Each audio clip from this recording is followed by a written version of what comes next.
where it has been called upon to hear, investigate impeachment motions and all resolutions have led to long-drawn court battles where the governors seek, among others, conservatory injunctive orders against the county assemblies or the Senate, stopping them from proceeding with the impeachment process as per our Constitution of Kenya 2010.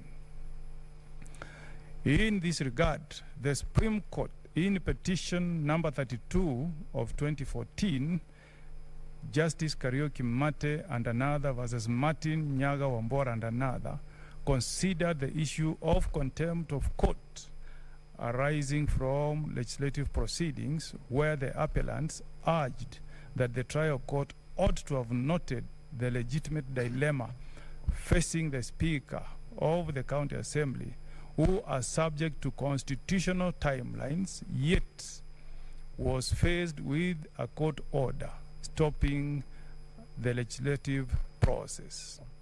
It was urged that in this instance, the Speaker complied with the Constitution in a context in which the question of the constitutional obligation on the other hand, and the burden of knowledge of the court order on the other hand, and asked the court to clarify to what extent parties would be in violation of legal requirements with opposed court orders bearing upon them.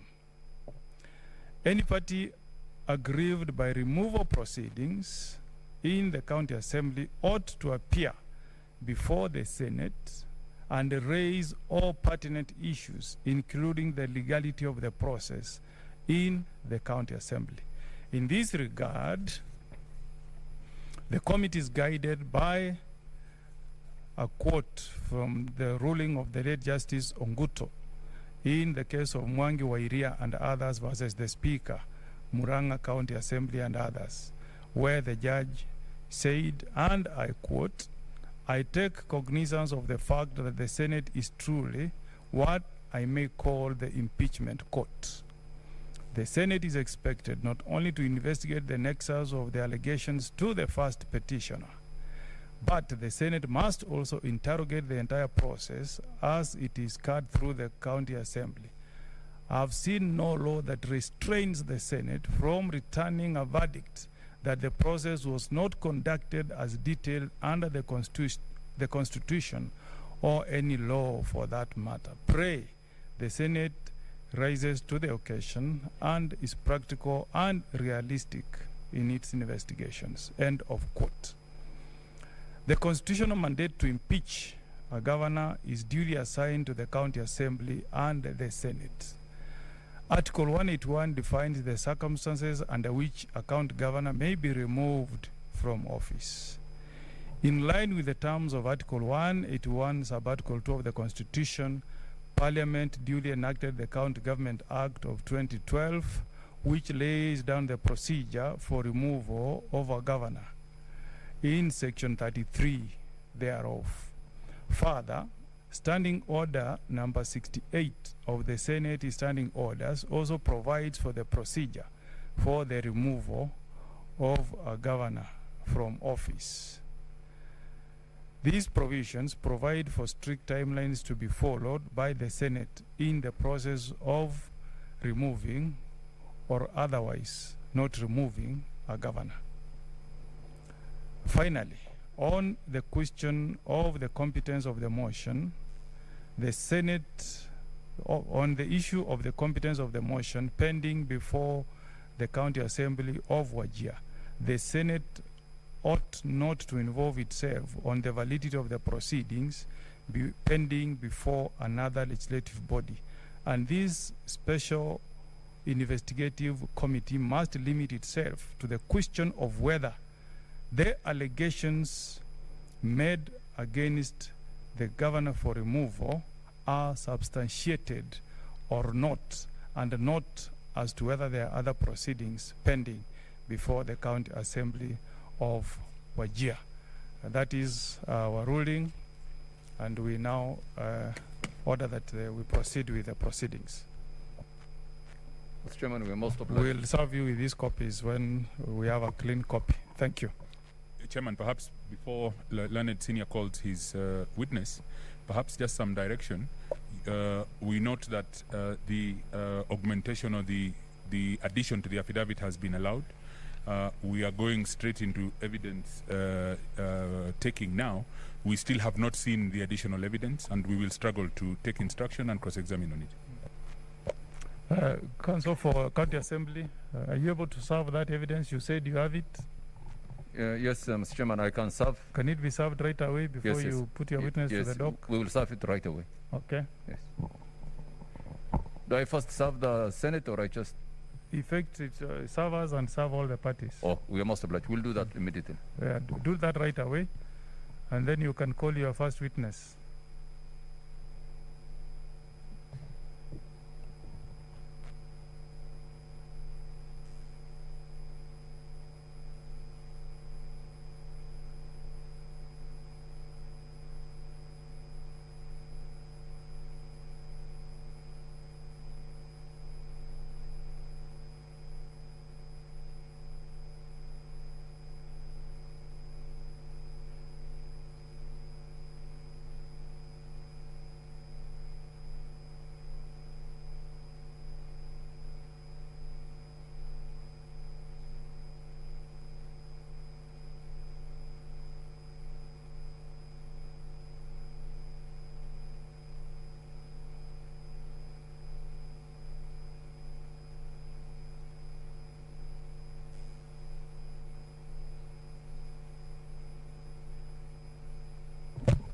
So Counsel for Governor, if you need leave to make any response to what you have been served, we can grant you that leave up to tomorrow morning.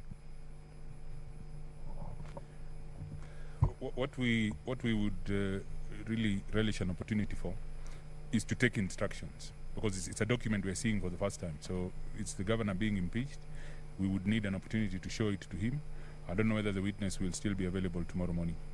We'll allow you up to tomorrow if you have any documents in response to table them before us and serve the other parties. Thank you. Okay, so we can take the first witness. Just one clarification, Chair. Does that mean that at a particular point we shall stand down the witness so that the witness then can be available for further cross-examination in the event we need reply to the same? Okay, the witnesses can be here tomorrow. If there is need, you can make that application, and then we can make our directions on it. So, Counsel for Senior Councilman Nasir, you can bring your first witness, and we request that the other witnesses step out if they are here. Yes, Mr. Chairman, I will call the first witness. I just want your guidance. As a lawyer, I'm not used to having my witness at my back. No, in fact, we expect him to be at the yes. Yes. I think that would be nice.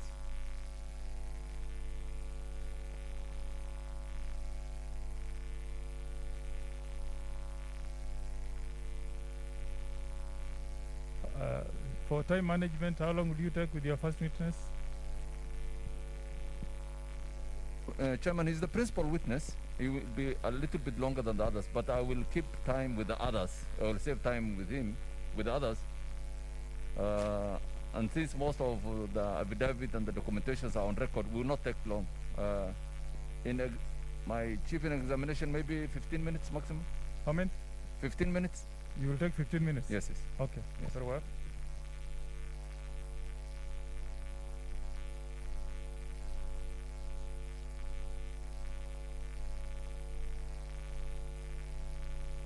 Okay, so witness, you can elect to be sworn in by either lifting the Quran or you can affirm. Yeah, and I'm told the team from County Assembly, we have received a signal from our security room that somebody is trying to interfere with the iPads which are before you. Please don't interfere with them. If you remove any of them, it will raise and trigger an alarm somewhere. So please leave them the way they are. You can try to make use of them, but don't try to pull them off. Don't try to remove the charger which is there. I'm told you can't leave this compound with those documents. And then there could be some personal items on the drawers for the senators. Please leave them as they are, because the security cameras are watching. Thank you.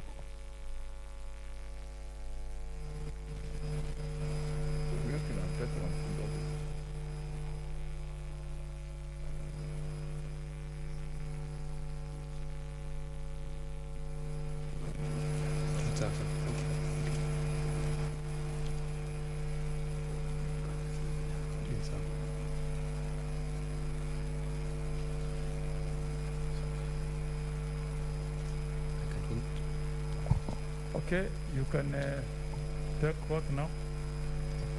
And I, Honorable Abdullahi Isaac Mohammed, MCA El Nur Tulatula Ward, do solemnly swear that the evidence that I shall give before this special committee in respect of the matters before the committee shall be the truth, the whole truth, and nothing but the truth. So help me God.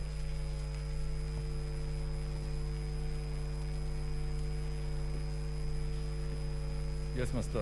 Abdullahi Isaac, explain to the committee a little bit about yourself. And as I said, my name is Honorable Abdullahi Isaac Mohammed, duly elected member from El Nur Tulatula Ward, from Wajir County Assembly. And I'm representing El Nur Tulatula Ward as a member for County Assembly, and my role is legislation, representation, and oversight. How many MCS does the county of Wajir have? And the county of Wajir is made up of 30 wards and 30 elected members and 19 nominated members. Yes, and as you are aware, today we are having this trial here. Can you explain to this committee the background of this process? When did it start and how? And the process of impeaching the governor started, and when I started collecting signatures for the removal of the governor. It started on 19th of April 2021, and I collected signatures for the removal of the governor. I had 33 members of the county assembly signed. Senior Counsel, could we know which volume is making difference so that we move to that? Where is his evidence? It's in which volume? I'll be referring to my... Yes. C? Oh, okay. CA3. Honorable Chair, it's CA3. Yes. It is number 9. It's number 9 on this. It is So CA3. CA3. CA3. Yes. Okay, so I'm senators, sorry you about can that. make reference to CA3. CA3. Yes. Okay, continue. Yes. Explain quickly. Honorable Chair, I'll also be referring to my notice of motion before the Senate and my witness statement and the annexures therein. Okay. So you are the one who drafted the notice of motion and took it to Parliament and took it to the Assembly. Yes, Senior, and I drafted the motion and I collected the signatures, and on 19th of April, I took the notice of motion together with the signed documents to the office of the clerk for verification. Yes. For ease of following, what page do you find that notice of motion? The notice of motion can be found in page. It's in Annex 1. It's in page 1, A1. Up to what page? It's in page. It's page 1. Page 1. Up to what page? Up to what page?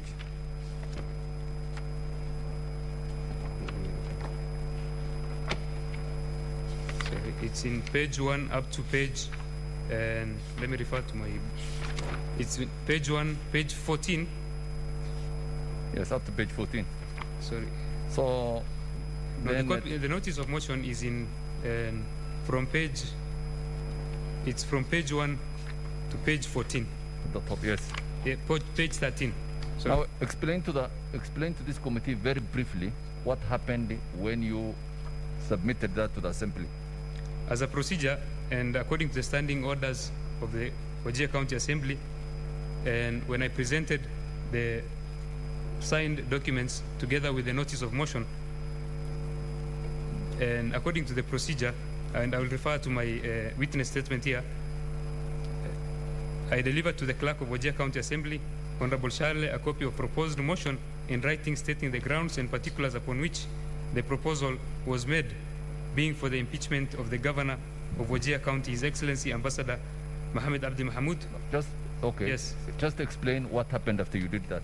You don't have to read it. Okay. Yes. Now, after presenting the document, as is Section 33 of the County Government Act states, the clerk of the Assembly has to verify to make sure that I have attained the one-third threshold required to present the motion.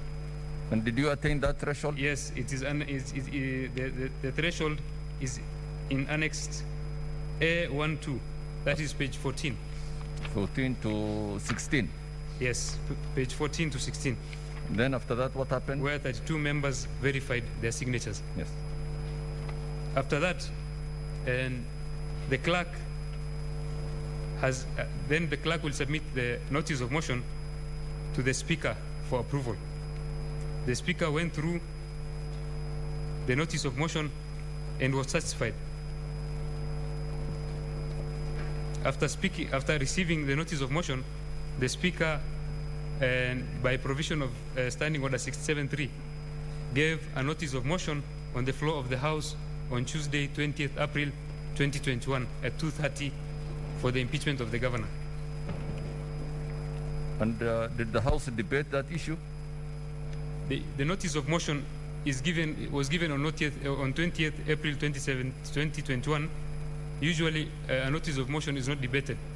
Oh. I read the charges, and the speaker call of the sitting, and therein now the speaker will write it to the governor. Will write to the governor notifying him of my notice of motion. The governor has 7 days to respond on the issue, and that one can be seen in Annex A3, which is in page 19. Okay. Page 19 shows the notification of notice of motion of impeachment sent to His Excellency the Governor by the Speaker of Wajir County Assembly. And what is that, page 20 of your document? That is page 19 of my witness statement. And what is at page 20? The page 20 is a letter written by the Speaker of the County Assembly of Wajir. Page 20, I see. Look at Page 20, sorry. Page 20 is a memoranda, public participation, that was done by the County Assembly of Wajir through the national dailies.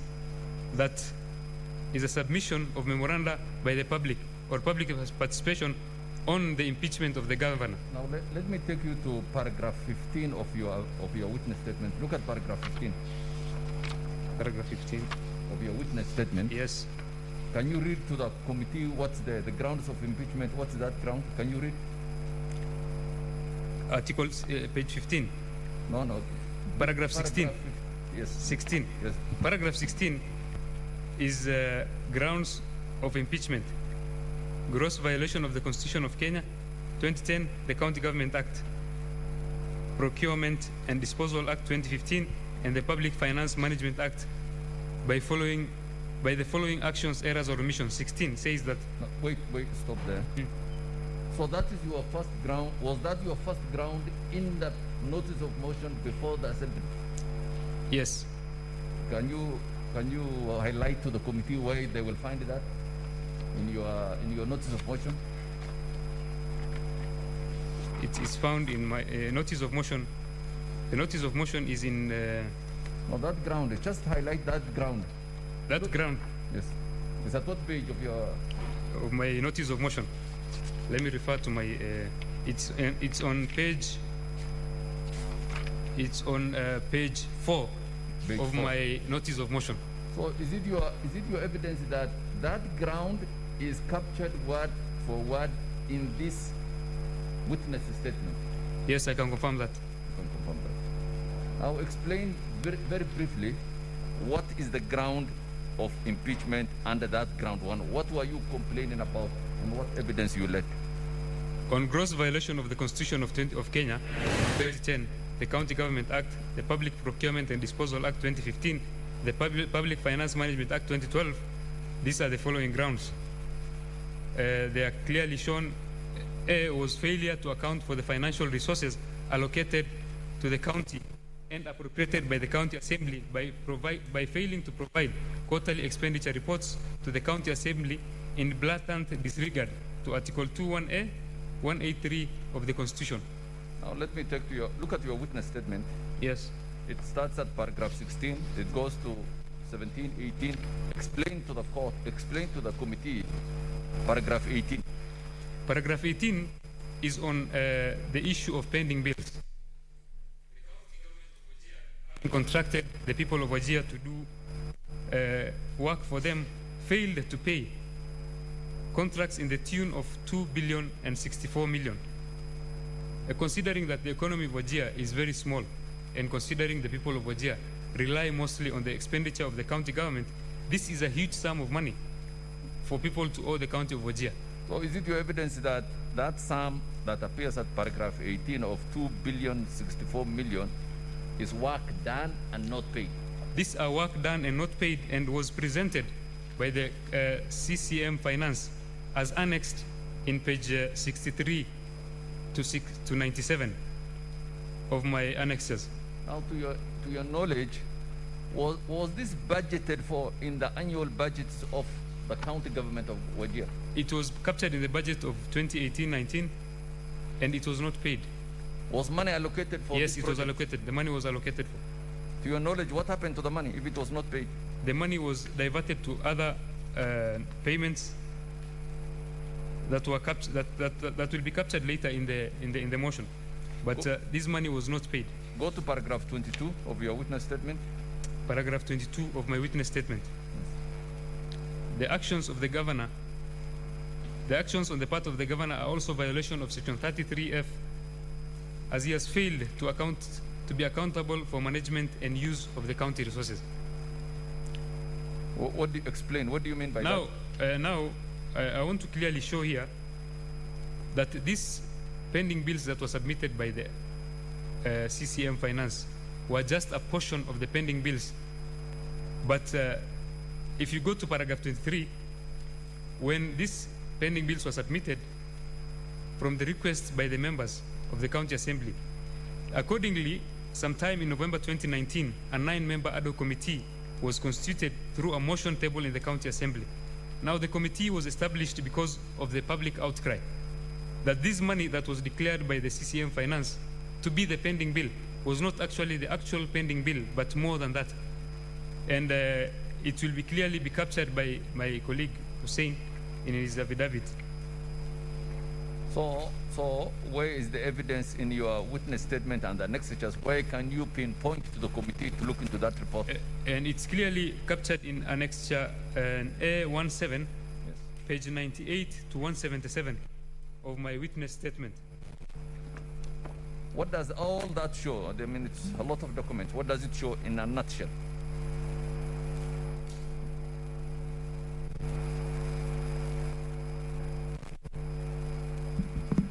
The committee, the formation of the committee, and I will take you to the committee report, and I just want to show you some few issues regarding the role of the committee, of the said ad hoc committee.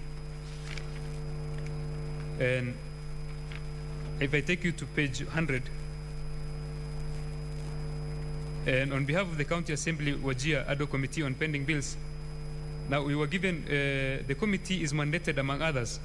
I want to read for you the mandate of the committee. No, it's okay. Yeah. The committee will see it's on page 100. It's on page 100. Now the committee was mandated and tasked to verify and come up with the pending bills that were not declared by the CCM.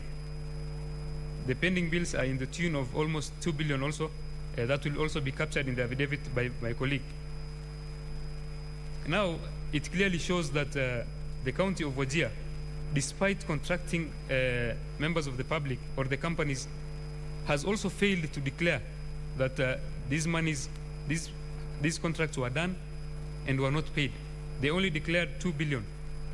So And these 2 billion were not paid, plus the remaining also 1.6 billion was not paid.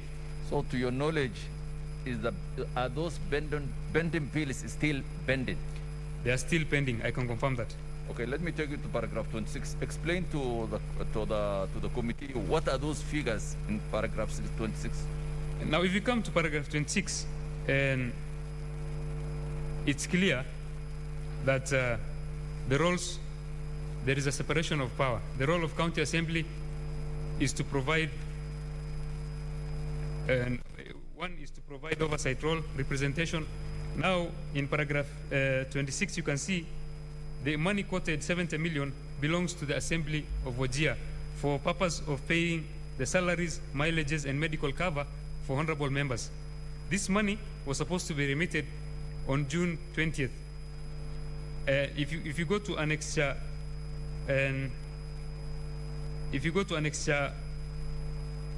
page 178B, you can see the Wajir budget, that is 760 million. But this money, 70,216,902, was supposed to be submitted to Wajir County Assembly on the month of June for payment of salaries. This money, remember, this money is recurrent. It cannot be forwarded to the next month. The purpose of this money is to pay salaries, mileages, and medical cover for honorable members. To frustrate the honorable members not to do their role, this money was withheld by the county treasury. It was later brought forward to the next month. Remember, this is recurrent expenditure, which is supposed to be paid within that financial year. This money, that is 70 million, was misused by the county executive for purposes that were not appropriated by the county assembly. This is a clear violation by the county executive, and it clearly shows that the county executive has a role in making sure the county assembly does not perform its functions of oversight, representation, and legislation well. Yes, and in terms of, if you look at from paragraph 28 to 34 of your witness statements, yes, you make a lot of averment on breaches of the Public Finance Management Act. Can you list for this committee what are those breaches you are saying the governor is responsible for? From 28 to 34. If I start with page 28, paragraph 28 still talks about the remittance of the county treasury to the county assembly, and I wanted to bring out clearly that the funds, that 70 million that was withheld by the treasury, that was withheld by the county treasury, is up to now not paid. And we are now in the next, we are in financial year, the ending financial year 2020-21, and this money was transferred from 2019 to 2020. This is a whole year. But to your knowledge, is that money in the accounts or? To my knowledge, we cannot ascertain whether the money is in the account, but we can confirm that that money was used in financial year 2019-2020. As of now, we don't know where that money is. Okay, continue. Now, actually, let me ask you, just looking at your evidence, just summarize what... Senior Counsel, where can we get this annexed Magdi A110? A110. After paragraph 28, you have... The annexure... Yes, A110 is at page 180. 180, yeah? 180, yes. It's good you guide us so that we know. Yes, yes. Page 180, yeah? Yes, it's page 180. Annexure and clear. Annexure A19 is a letter dated 30th June addressed to the head of treasury from the controller of budget on this issue. And annexure A10 is on page 181. Yes, continue now. Explain or give examples of breaches of the Public Finance Management Act by the county government and the governor. By withholding this money, the governor clearly violates Article 176 and 185 of the Constitution by disregarding the county government as an arm of independent. Look at paragraph 31. On paragraph 31, On paragraph 31 is a letter dated 24th June 2020 that can be found in page 181 of the annexes. On that letter, the Speaker of the County Assembly of Wajir, Honorable Ibrahim Yaqub, wrote a letter to the governor asking him to come and give an address to the county assembly. The address, importance of the address is to make sure that you enumerate the policies and directions of the county government. Without direction, we don't know what policies that are supposed to be implemented. We don't know where the county is heading. The governor, since inception of the second county government of Wajir, has never done a single address, has never made a single address to the county government of Wajir. This clearly shows that the county government of Wajir has no direction at all. We don't know where we're heading. We don't know the policies that are supposed to be implemented. The governor has decided to remain mum on these issues. But is it your evidence that first, that since he came to office, he has not addressed the assembly? Apart from opening the assembly. You know, there's a difference between coming to open the assembly and giving an address. The governor came on the first day when we sworn in the speaker to open the assembly. And is it your evidence that it is a mandatory requirement for the chief executive to address the county? It is a requirement. And it is a violation of Section 32K of the County Government Act 2012. Go to paragraph 34 of your witness statement. Yes. On paragraph 34, and we are talking about the emergency fund. Emergency funds are meant to enable payments in respect of county, in a county when an urgent or an unforeseen issue arises. Now, since inception, and it's captured in Auditor General's report on page 1, 2018, the governor has not provided. Once you withdraw money from the emergency fund, you're supposed to provide statements within 2 months to the county assembly. You seek approval. Governor never sought approval. He never seeks, he never provides statements regarding the emergency fund. This is a clear violation of Section 167 of the Public Management Act. This is like a cash cow to the governor because this money is misappropriated, is embezzled, and no report is given out. When the assembly seeks report regarding the issue, no report is given back. It's now clearly captured in the Auditor General's report on 30th June, where they don't keep separate account or separate statements for those emergency fund, the revolving fund, and budgetary fund. To your information, how much money has been misappropriated under that heading of emergency funding? In emergency fund, when we came in the year 2017-2018, the first emergency fund that we appropriated was 150 million. Emergency fund are usually 2% of the total revenue. So you can make the calculation is 183 almost each financial year. So the last 3 financial years or the last 4 financial years, is it your testimony that the governor has not accounted for the emergency funds?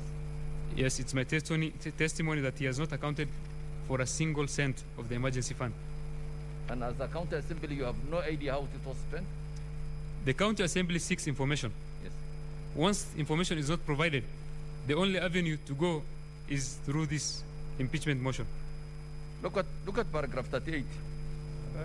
Sorry, again, Senior Counsel, where is this annexure A? Annexure A1. Which page?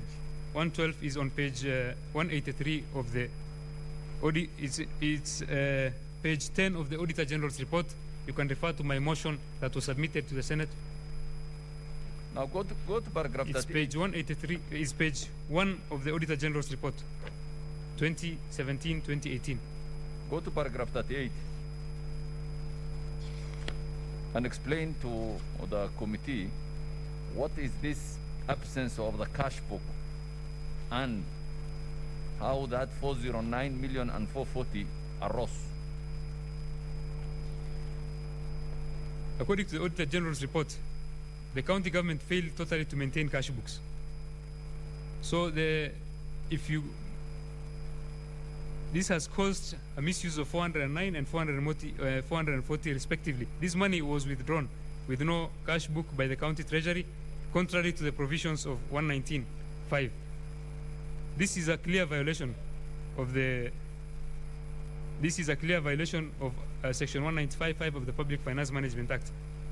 These transactions were not recorded either in the imprest, and it can be seen on Auditor General's report, page 16. And that appears as Annexure A113 at page 213 of your document? This one is page 16 of the Auditor General's report on my motion. Yes, at page 213 is the... okay, that's another report. Okay. Then at paragraph 40A, what is that 172 million you refer to? 172, if you look at the page 12 of the Auditor General's report 2017-18,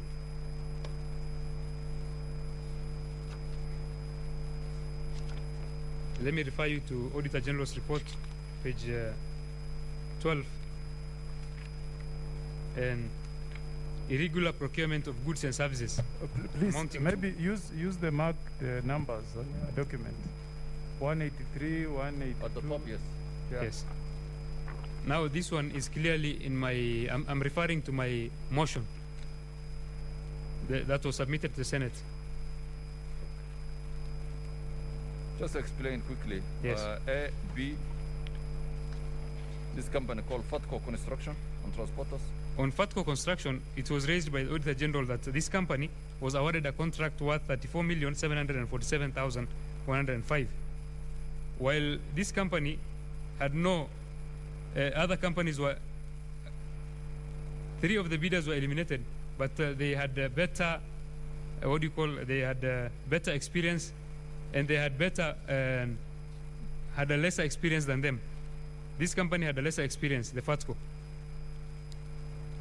At paragraph 42 of your witness statement, explain to this committee that allegation you make that 119 million was misappropriated in Wajir County.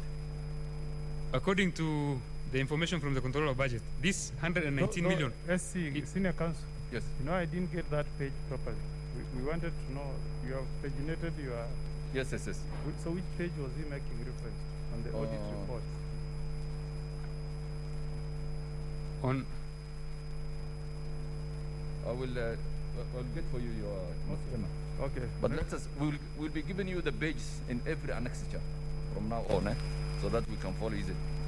Look at paragraph 42 of your witness statement. Yes, on paragraph 42 of my witness statements, it says that 119 million was misappropriated. And now, usually the county treasury, when they're requesting funds, they make requests with suppliers list. And if you look at page 216, and there's a copy of a letter dated 26 November, page 216. Yes, continue. Yes, there's a letter dated 26 November that was for request for funds in the tune of 199 million. These funds were cleared on, these funds amounting to 199 million were authorized on 26 November by the Controller of Budget. Now, the supplier list to pay the funds are also in page 218.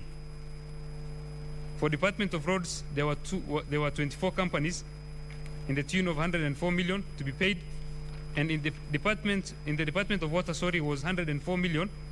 And if you go to page 220, in the Department of Roads, there were 95 million to be paid from the funds. Now, if you come back to the page, if you come back to 43, the Controller of Budget authorized that money to be paid to those companies. But the money was diverted for other use. The money, if you go to 44, the documents that were submitted by the county government of Wajir to the Controller of Budget in support of their requisition listed companies were 104 million for water, and that was 24 companies, and 95 million for roads. That were 15 companies to be paid. That can be found in page 218. But the money was not paid to the said companies. The money was diverted. Only 36 million was paid from the Department of Roads. Only 36 million were paid. Sorry, from Department of Water, only 36 million were paid, and from the Department of Roads, only 43 million was paid. The remaining balance of 119 million cannot be accounted for. So you can see clearly there's a loss of 119 million that was misappropriated. And that's what you captured, paragraph 49 of your Yes, study. 49, I captured that. And some of the companies that were paid from the money were shell companies that are associated with the governor. Okay, let's go to paragraph 51. Paragraph 51 of your... 51. Yes, what's that allegation you make? Now on paragraph 51, the issues that are raised here is overquotation of by a company named Layli that was contracted by the Wajir County government to supply bale of ugali. A bale of ugali in a local retail goes for 1,600 in Wajir town.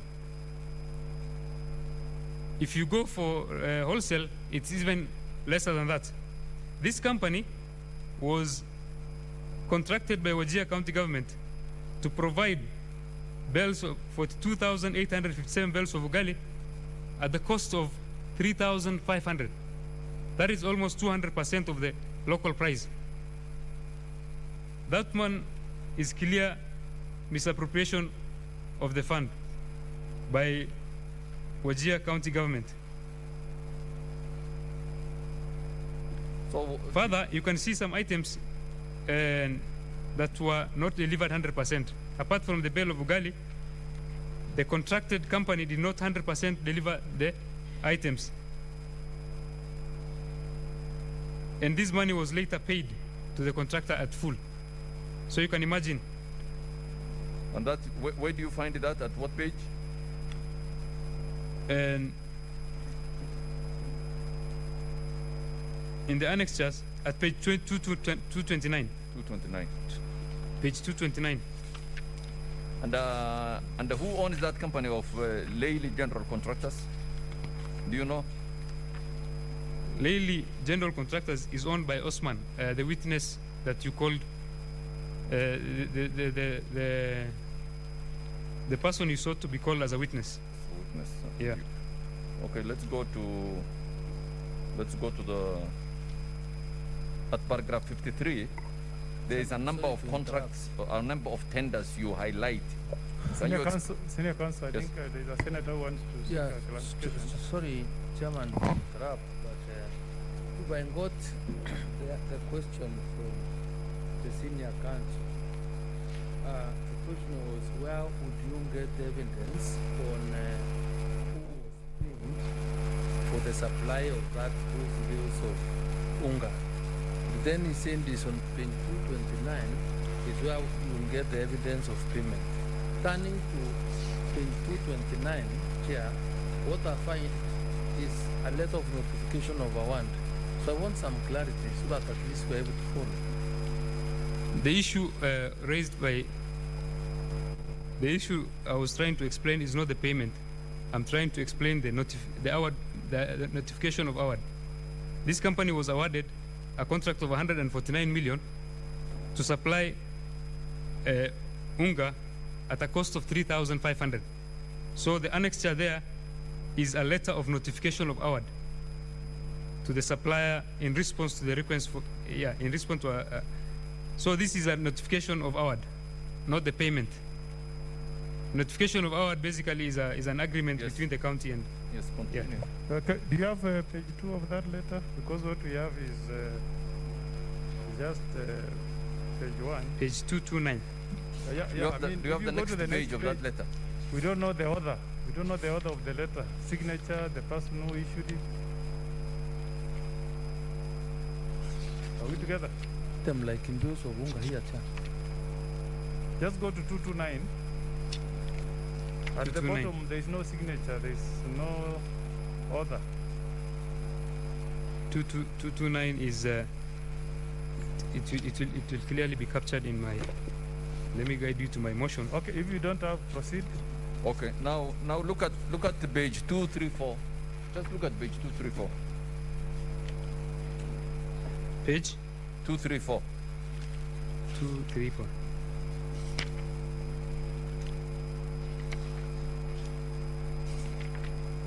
Senior Counsel, Senator Linturi says you have not addressed his concern. I'm sorry. I think he says that is the notification of the award. But I think the allegation is that payments were made. Is that what you're saying, Senator? Yes, I So think he wants explain to your knowledge was payment made to that Yes, company yes, for that emergency tender for maize. And where do we get that evidence? If I read through my statement, Let me be very specific and clear. The evidence that we are seeking here is the evidence for payment of that supply. When you refer us to page 229, what we find is a notification of a warrant for various items. But even if you are to look at this notification, there is nowhere where you will find there is any reference to the supply of maize flour. and Yes, just explain that.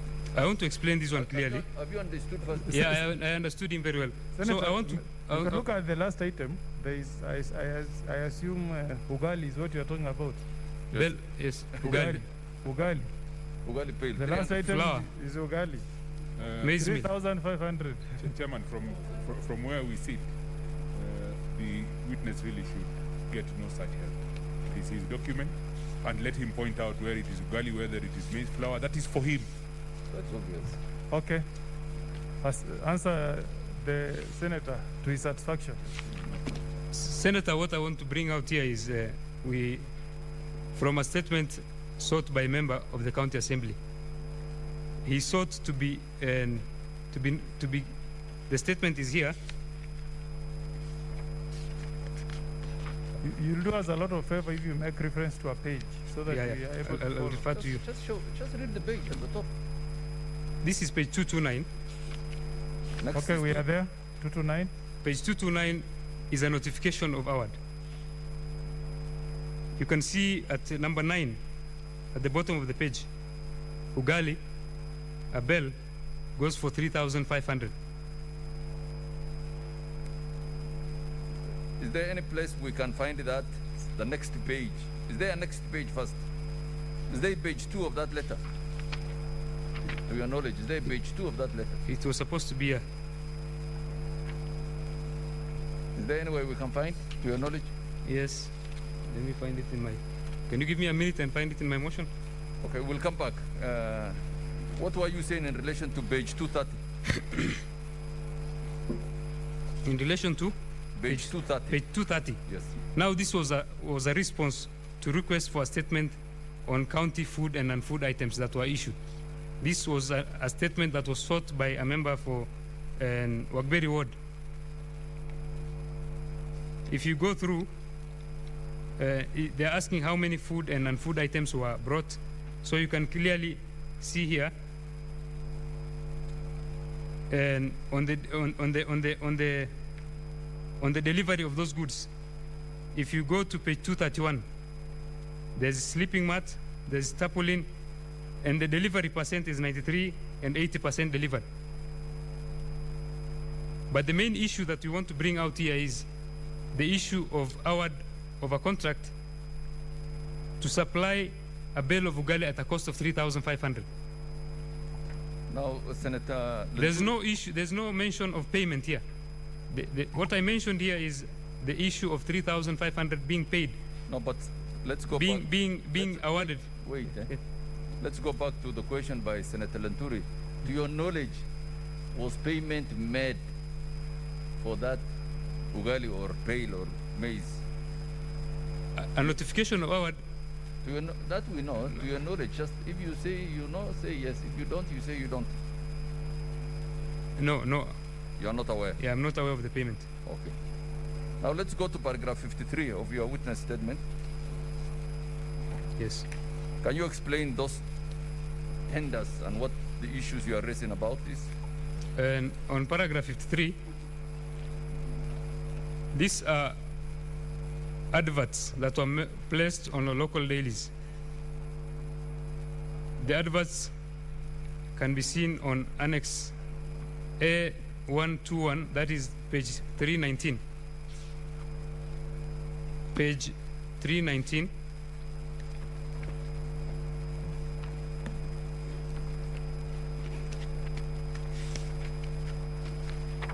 Yes.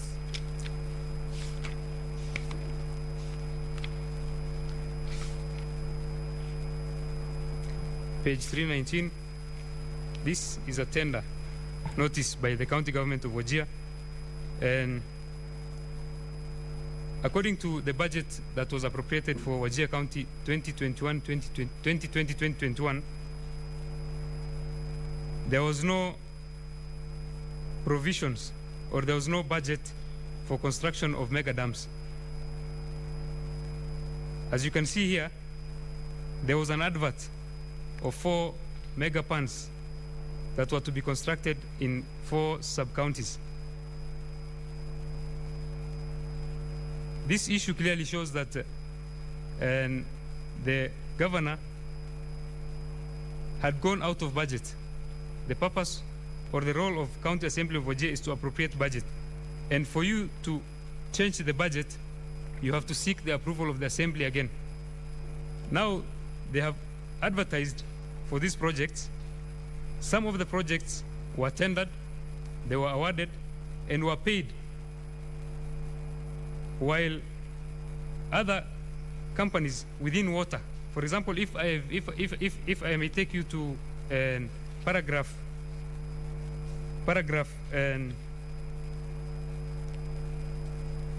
if I take you to paragraph 62 Of your witness statement. of my witness statement regarding the same issue.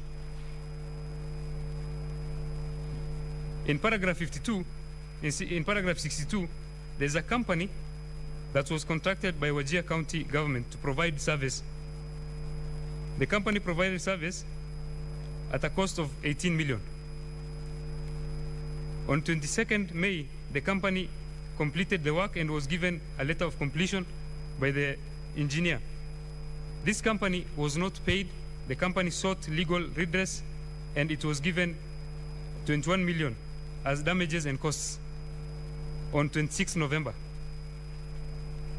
Now,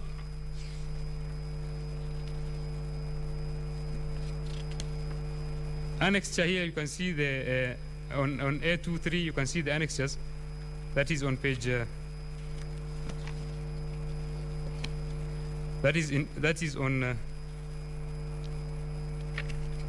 When I start, let me take you back to paragraph 53. I want to bring out clearly the issue of misappropriation of funds and favorism here. This supplier provided service to the county government, has waited for his money for almost 4 years. He went to court. He was supposed to be paid his money on 26th November. But these companies that had done projects that were awarded contracts on December were paid their monies on 1st of February 2021 and 21st of April 2021. These companies are Fortune Enterprise and Lely General Constructors Limited. This one now clearly shows there's favorism, there is abuse of office by the governor. So let's go now. Let's go to another issue, which is at paragraph 56. Can you explain to this committee what issue you are raising? On page 56. Paragraph 56. On paragraph 56, this is in regard to Department of Medical Health and Services. County Assembly of Wajir has allocated over 2.4 billion in the last 3 financial years. You can here see annexed, page 320, is the Wajir supplementary budget. Now, this issue that will be captured clearly by my colleague, Honorable Hussein, in his witness affidavit, is it shows that Wajir County Assembly appropriated 2.4 billion to the Department of Health. That is in line with the public policy requirement, national health policy requirement of 20%. As we speak now, the referral hospital of Wajir, the renal unit is closed. The employees of Wajir Health Department are on strike. And we have provided 2.9 billion to provide those services. This is a clear misuse of public funds. Now, the lawyers for the governor said that this issue of health was not captured in your notice of motion. Can you show this committee where in your notice of motion that was captured? Well, if you go to my notice of motion, P for play. What page? Show, say the page. It's page 11 of Page my 11 notice at of the motion. top. Yes. Page 11 on my notice of motion clearly captures the issue of Public Health Department, Department of Medical Service and Public Health. And it goes up to page 12? It goes up to page 12. Yes, so the other witness will capture. Let's go to the next one now. Yes. Let's go to paragraph 59.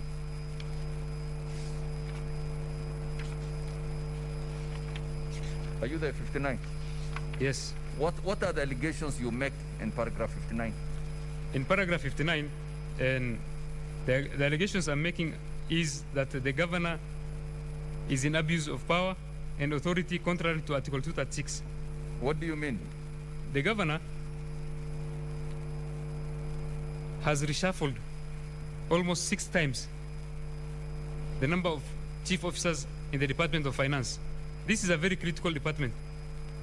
We believe that the governor is doing this is in concealing important information in the docket of finance, where every chief officer who comes in is transferred again.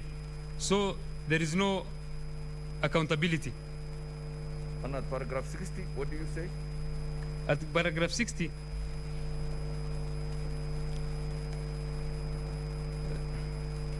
there's also been a... At paragraph 60 is where now the governor has really delegated his duties to his wife, Ms. Khaira Omar. What do you mean delegated? Can you explain? The governor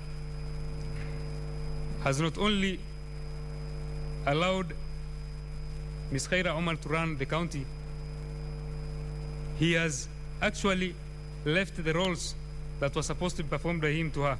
For example, as an assembly, or every time we meet the governor, or in every sittings where the governor is supposed to address the assembly,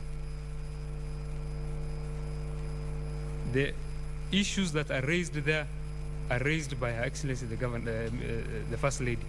Does she participate in the meetings? She participates in the meetings. She makes decisions on behalf of the governor. Sometimes the meetings are chaired by the First Lady. I want that to be clear. Are you saying that she chairs meetings? Chairman, Yes. That testimony is not captured. Councillor Nyamodi. That testimony is not captured in either the witness statement or the motion. Your Honor, my learned friend is being just disruptive. We don't have to capture each and every issue. It will run into pages and pages. What we are making is that we are raising an issue, and it's for the witness when he is on the stand to expound on that and give us incidents of that issue. I think my learned friend is out of order. Chairman, the governor is entitled to a response. Just a minute. Take notes I then. think Senior Counsel, Yes. the issue that Counsel for Governor is raising, which is good that the answer captures. He says that this particular allegation was not raised before the county assembly. Is that what I'm hearing you, Counsel, saying? Counsel Nyamodi? I'm saying it was not raised before the county assembly, Yep. and it is not raised in any of the witness statements or depositions we have, because So- the governor is entitled So to a I think response. what I want the witness to show us is where it was raised before the assembly or where it appears in his You Paragraph can see in my page- motion, page 12 and in Your my motion motion, page, 12 and 13. page Page page 12. 12 of 13, page 12, Roman 2. Roman 2. Yes. Page 12. Can Page we go 12. together? to page 12, Roman 2, I'm reading. Violation of Article 73, so the governor has allowed his wife. Okay, Councillor Nyamodi, I think is there. But Chairman, I think I have to make the point. Isn't it very clear when the witness statement says, and the motion, both of them, that the governor No, I think I've seen it. I want to emphasize. Because I want to show how frivolous these interjections are. Yeah, it says so the governor has allowed his wife to literally run the affairs of the county as the de facto authority. Yeah, I think also, Yes. if you go to page 12, Roman 2, are we together, Council? We're together, Nyamodi? Chairman. I think they say there, the governor has allowed his wife to literally run the county affairs as the de facto authority.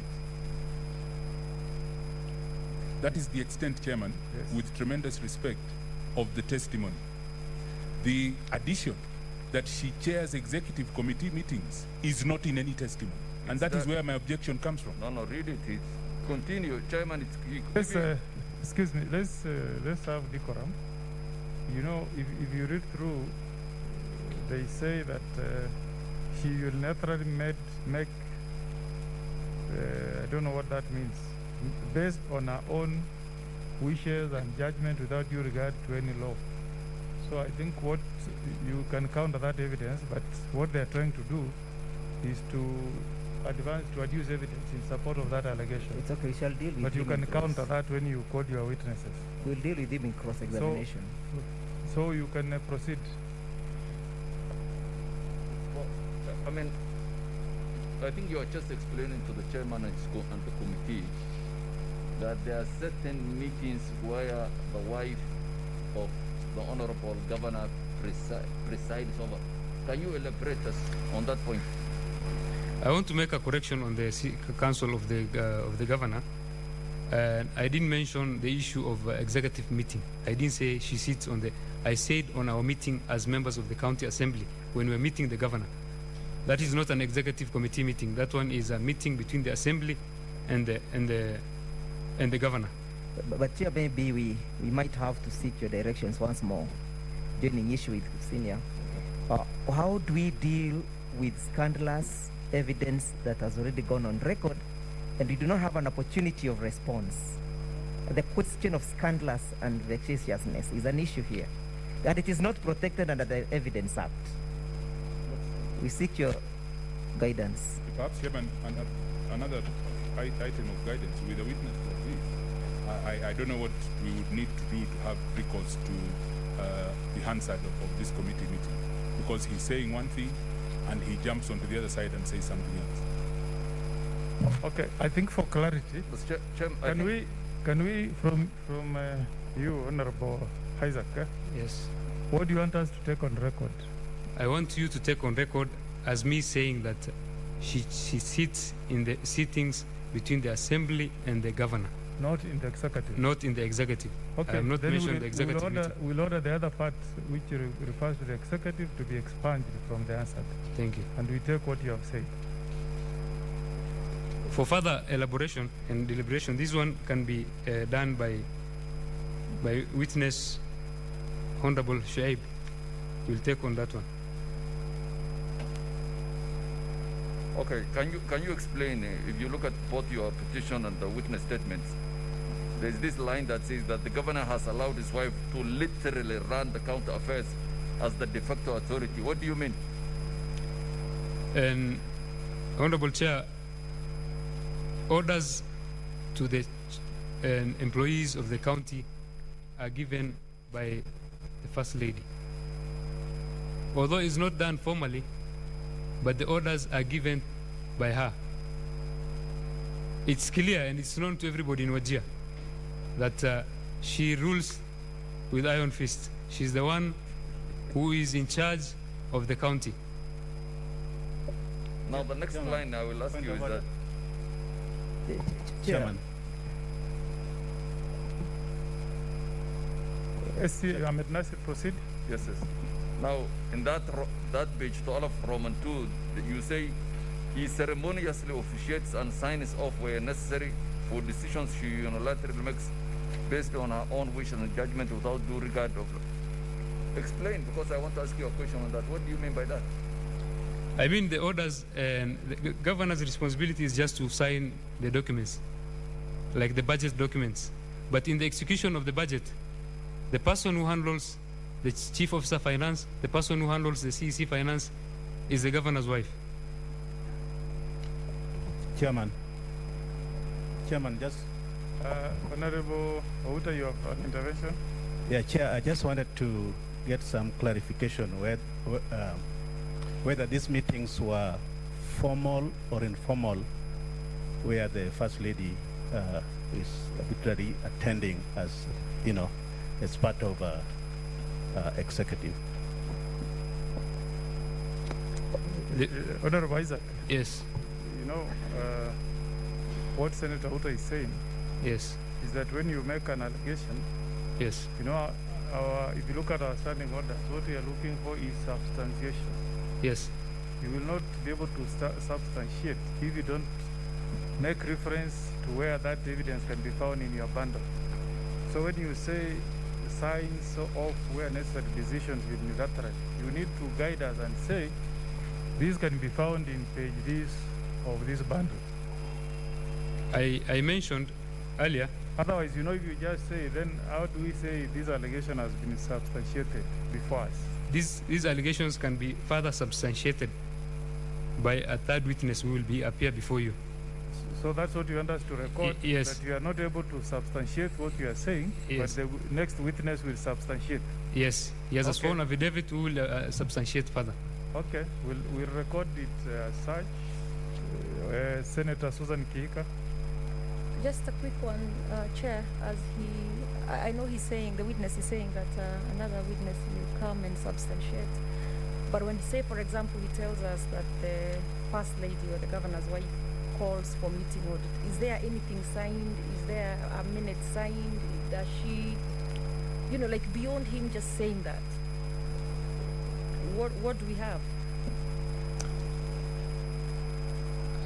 I think You know, the senators are the senators are trying to make life easier for you, because you know when the House tells us go and check whether this can be substantiated, we need some evidence. You know, you tell us, and you have arranged your documents very nicely. You will say CA3, page this.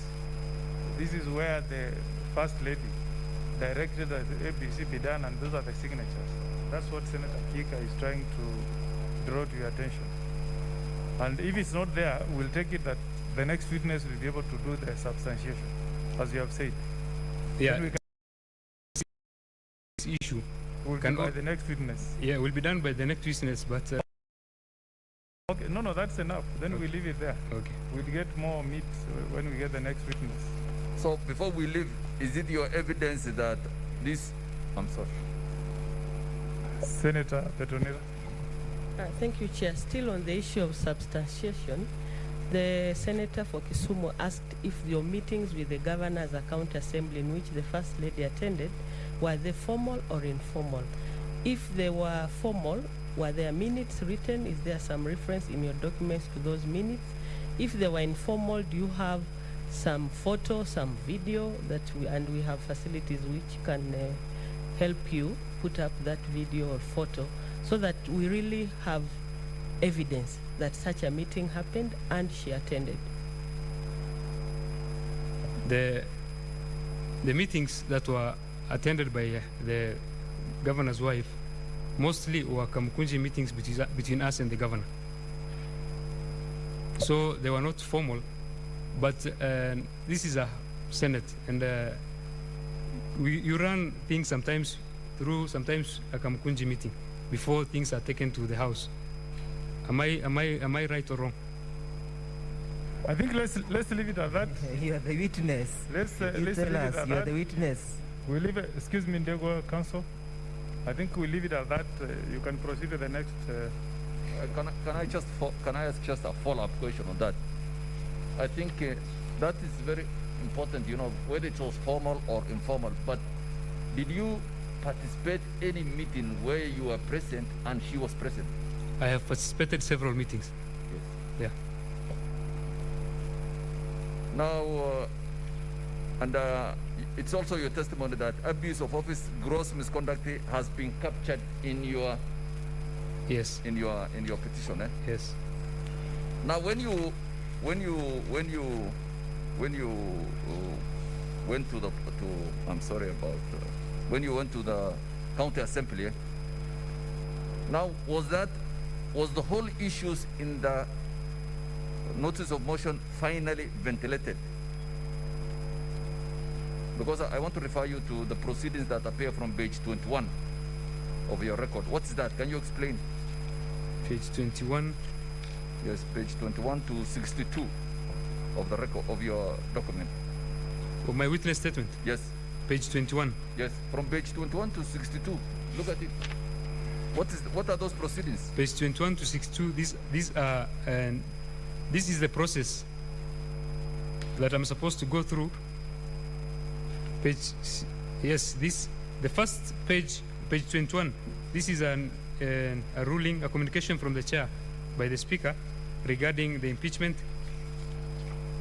and the next is the Hansard report. Going through the Hansard, this was what happened in the assembly on the day of the impeachment, on 27th of April 2021. So your notice of motion was fully ventilated? It was fully ventilated. Members of the county assembly, after the debate, also voted, and 37 members of the county assembly voted in favor of the motion, while 10 voted against the motion and 2 were absent. So everything on your evidence is captured in this witness statements and annexes? To the truth of my knowledge, yes. And you want the committee to look into that? Yes.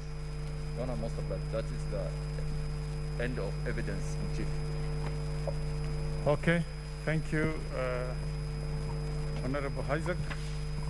So you'll remain there so that the governor's side can also cross-examine you. As an indication, how many minutes do you need? Difficult to tell because you don't know how long it will take to get the answers. Unfortunately, we must manage time, so I must get an indication so that I also give you direction. Remember, this committee must tender its report to the floor on Monday, and those are constitutional timelines, so we must agree on how we manage time. He has testified in chief for about 80 minutes. I will ask for a similar amount of time for cross-examination. We may not give you 80 for cross-examination, but I can exercise discretion and give you 45 minutes. Let me see what I can do in the allocated time. So I'm grateful. timekeeper. Yeah, I told you that this is like presidential election petition in the Supreme Court where we must really limit time. Otherwise, we will not be able to meet the constitutional timelines. I have done a few of those, Chair. Yes. And I know exactly what you mean. I thank you. With your permission, may I remove my mask so that I am audible where I sit? If your neighbor is comfortable, you can do so. Yeah? If your neighbor is comfortable, it's okay. I have 2 neighbors. The one to the left is comfortable. I don't know about the neighbor to your right. You're comfortable? Okay. Thank you, Chair.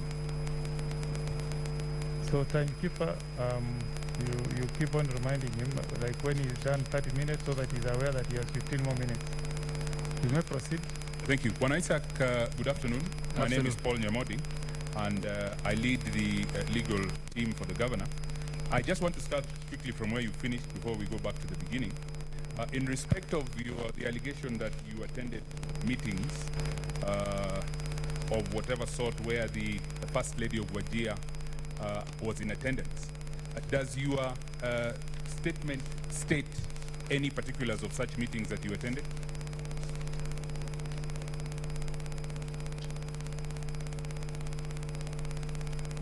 No.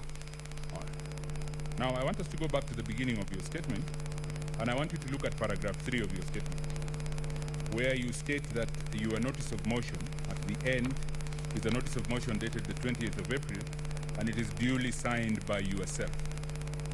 Are we together? Paragraph 3. Yes. On 20th April. Yes. Yeah. You state that the notice of motion is dated 20th April. Notice of motion?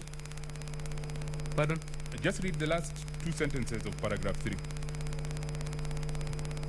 Paragraph 3, the last two sentences. And the last two sentences. The last two lines.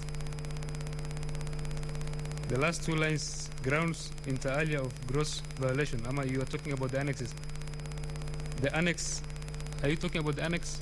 The last two lines of paragraph 3. The last two lines of paragraph 3. Council, I'm sorry. Can you be specific? We move together. You are referring to the affidavit or what? I'm referring to his witness statement, the affidavit. The affidavit? Yes. The one which is on the first page? Yes, the one which is on the first page. The one marked CA3. Honorable Isaac, are you there? Yes. You are on the first page of your affidavit. Yes. And he's referring to paragraph 3. Yes. So can you quickly respond to his question then? You're talking about annexed herein. I have asked you to read the last two lines of paragraph 3. Just read. The last two lines. Yes. Grounds inter alia of gross misconduct. Why don't you read for me and I see? It's not my witness statement. The last two lines of paragraph 3. Can you show me then? This is your witness statement. Yes, it's my witness statement. There is a paragraph 3 in between paragraph 2 and paragraph 4. Yes, 3, I am here. Two lines. I am here. But please read to the committee the last two lines. The last two lines. Annexed here. Yes. Mark A1 is a copy of notice of motion dated 20th April 2021, duly signed by myself. Very good. Let's go to page 1.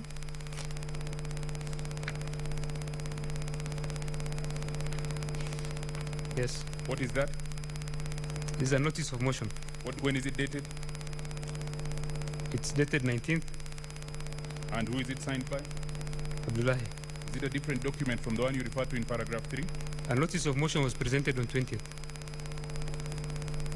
What does it say about the date of the notice of motion in paragraph 3? This is when I presented my notice What does it say? Just answer my question. What does it say about the date of the notice of motion in paragraph 3? It's 19/4/2021. Is document 1 the notice of motion? Yes. Is it dated the 20th? On top it's dated 20th. Does it bear the date 20th? It bears, yeah. You signed it with your hand? I signed on 19th, but I presented on 20th. Is it dated the 20th? Yes. Is it dated by you the 20th? By me it's dated 19th. Thank you. Let's move to paragraph 9. And I want to ask you a question as an experienced. I want to ask you a question as an experienced member of the Wajir County Assembly. Yes. The Wajir County Assembly is, of course, bound or enjoined to carry out the provisions of Article 118 of the Constitution of this Republic. Article 118? Yes, it deals with public participation. Yes. Okay. Now, the Wajir County Assembly publishes bills and does other activities in furtherance of its legislative mandate. Yes. How does the Wajir County Assembly normally publicize its bills and its other activities in furtherance of its legislative mandate? And there are many ways we can do it. Such as? Through public memoranda and adverts placed like this one. Yes, through local stations, through city, public halls. Yes. Okay. Now, I want us to look at paragraph 9 of your witness statement. Yes. Where you state that, accordingly, a notice was placed in the local daily calling for the submission of memoranda, public participation, and appearance of the governor of Wajir before the county assembly. Yes. Now, was any other form of public participation conducted in respect of this matter? Were there any local memorandum? Were there any announcement in local halls? Yes. Does your witness statement state that?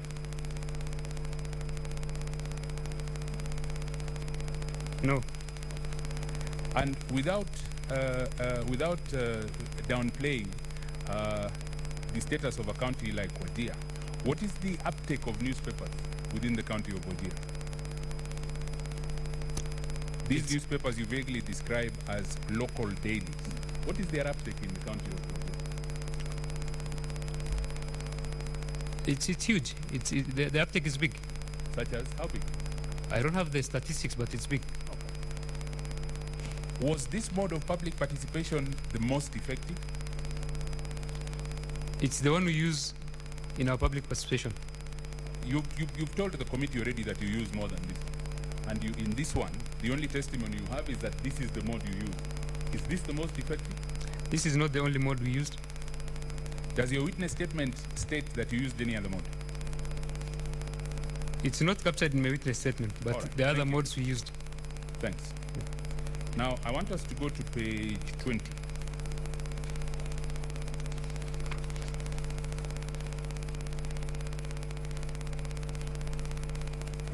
Are we together? Yes.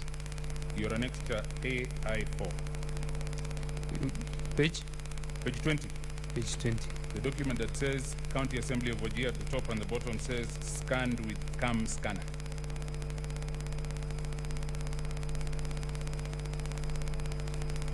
Yes. Okay.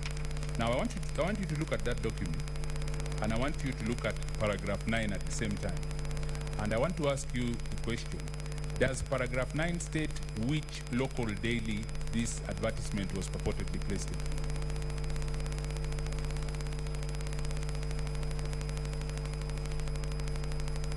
Paragraph 9.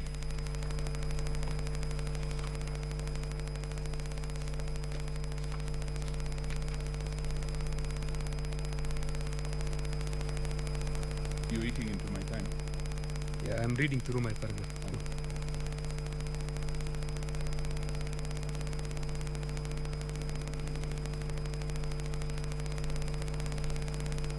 No. Okay. Does the document on page 20 state which local daily it was placed in?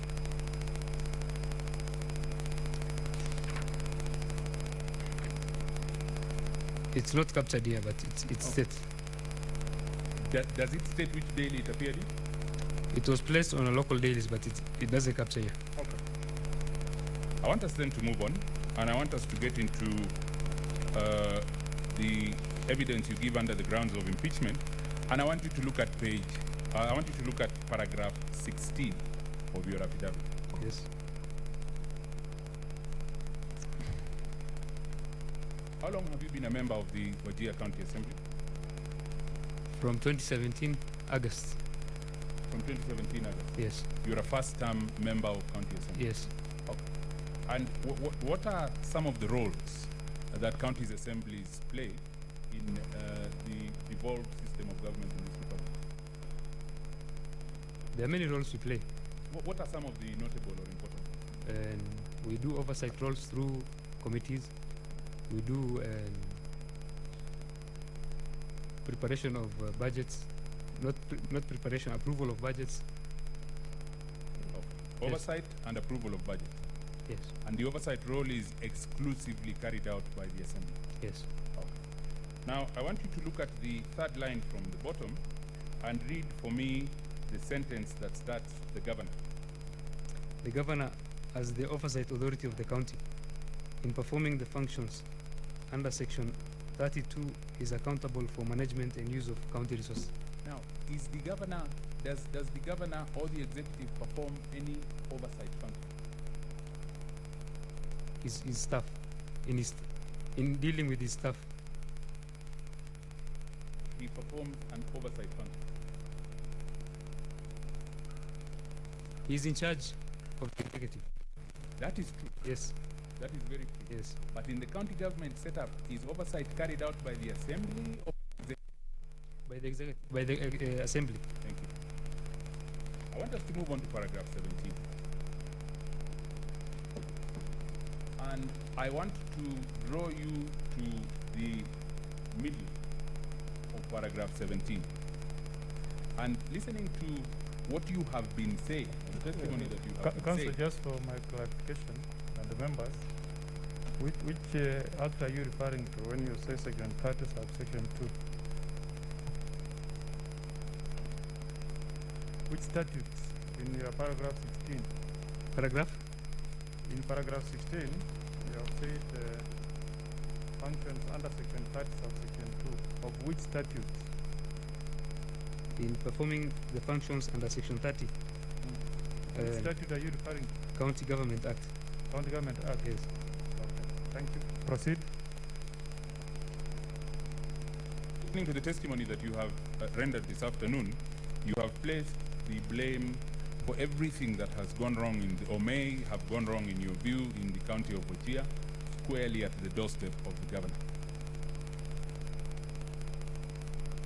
Mr. Isaac? Pardon? I have asked you the question. Yes. That listening to your testimony, you have squarely placed the blame for anything that may have gone wrong in the county of Wajir squarely at the doorstep of the governor. You have not clarified where am I in the middle. I'm getting there. Where the middle? There. Okay. I'm not there yet. Okay. The general trajectory of your testimony Yes. is that anything and everything that has gone wrong in the county of Wajir is the responsibility or must be blamed on the government. In the county executive side. Yes. Now, I want you to read the sentence to the committee. It is the fourth sentence beginning the governor through. The governor has to date. No, the governor through. Fourth line from the bottom.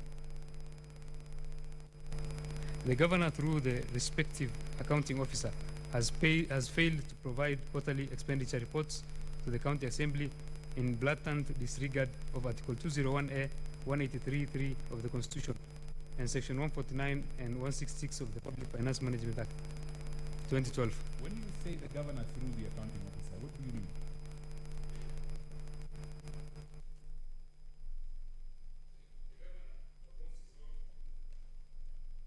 Executive committee members.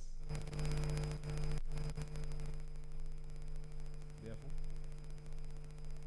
he performs his roles through the executive committee members. That's what I meant. okay. Does the county assembly have the ability to summon executive committee members? Yes. Is there any evidence in your witness statement that this accounting officer that you refer to in paragraph 17 has been summoned by your assembly at any time? There are several summons we sent. In your witness statement, is there any such evidence? There are several summons we sent, and to some extent even we impeach a CEC for failing to perform his roles. And I acknowledge that that really is But the the CEC ability of still- the assembly. Yeah. But this accounting officer that you refer to in paragraph 17, you don't state who he is. But is there any evidence in your witness statement that you have summoned him? No. Okay.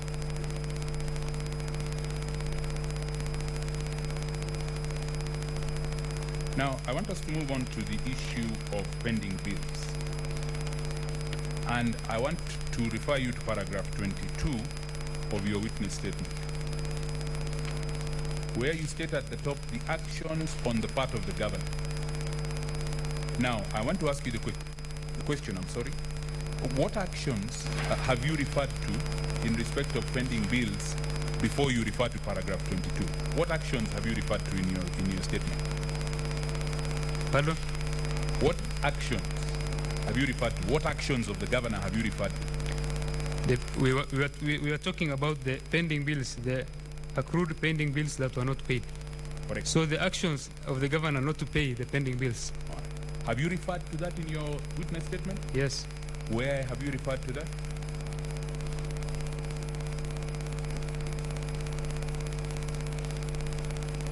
I said to date the same has not been paid, exposing the county government of Wajir to unsustainable debt.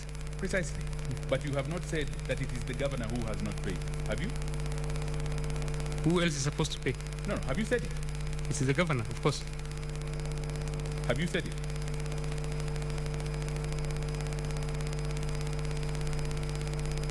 Let's move on, and I'll ask the committee to note your silence.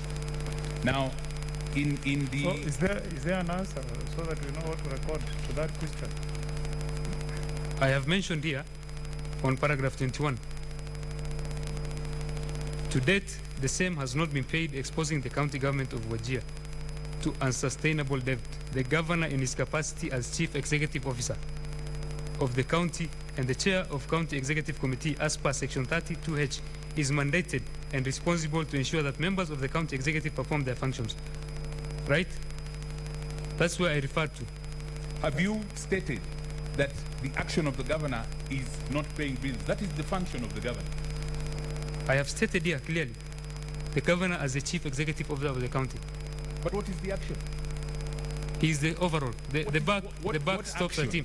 What action have you referred to in that paragraph? That is a function under the Act. So what are you asking? Sorry. He's taking me round. Honorable Isaac. Yes. There's a way we conduct business. When you ask the question, you answer the question. You don't answer a question by asking another one. Thank you. So just provide the information that is being asked for and tell us where to find it. Okay? Okay. Thank you, Mr. Chairman. In the following paragraphs, paragraph 22, 23, you refer to 23, 24, you refer to an ad hoc committee of the Assembly that was put together to audit certain pending bills. Yes. And I just want to refer you to page 98. Page 98. And ask you whether this is the report from page 98 to page 117, whether this is the report of that committee, Mr. Issa. Yes, this is a report of the ad hoc committee. Now, I want to refer you to page 116 of that document from the part headed conclusion and recommendation.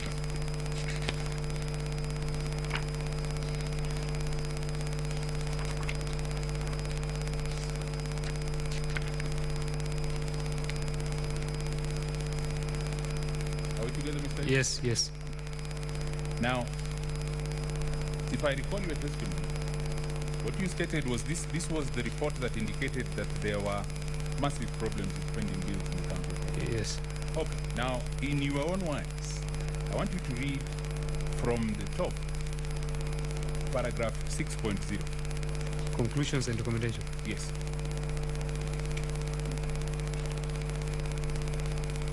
The questions of pending bills has bedeviled most counties since inception of devolution, and county government of Wajir is no exception. I'll stop you there.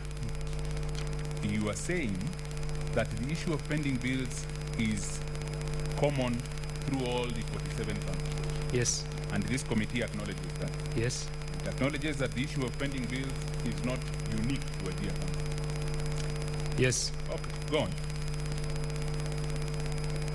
Further continued, non-payments of bills to contractors and suppliers not only dented the image of the county government, but has affected its economy and disrupted its operation. This also exposes the county to risk of litigation. So those are the general observations that you make. Yes. Continue next paragraph. The committee is of the considered opinion that the recommendations contained in this report will go a long way in ensuring that the issue of pending bills will not arise again. However, the committee wishes to note that pending bills have arisen largely due to lack of clear operational procedures or failure to comply with such procedures wherever they existed. It's therefore necessary to ensure continued adherence to operational procedures across all departments of the county government. All right. What is the remedial action that is proposed by the committee in this paragraph? The committee has now concluded from there. No, in the paragraph that you have just read, yes. What is the action that the committee proposes?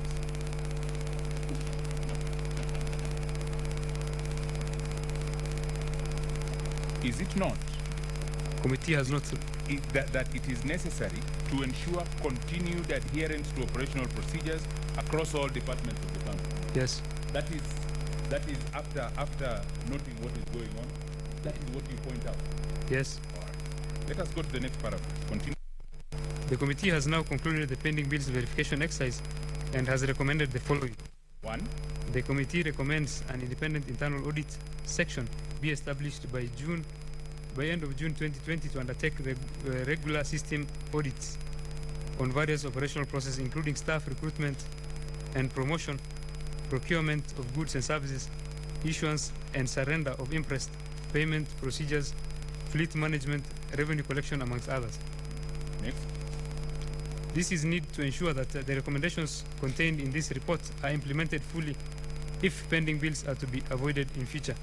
The committee therefore recommends that His Excellency appoints a small team of not more than 4 persons from among the county government staff to oversee implementation of the recommendations herein.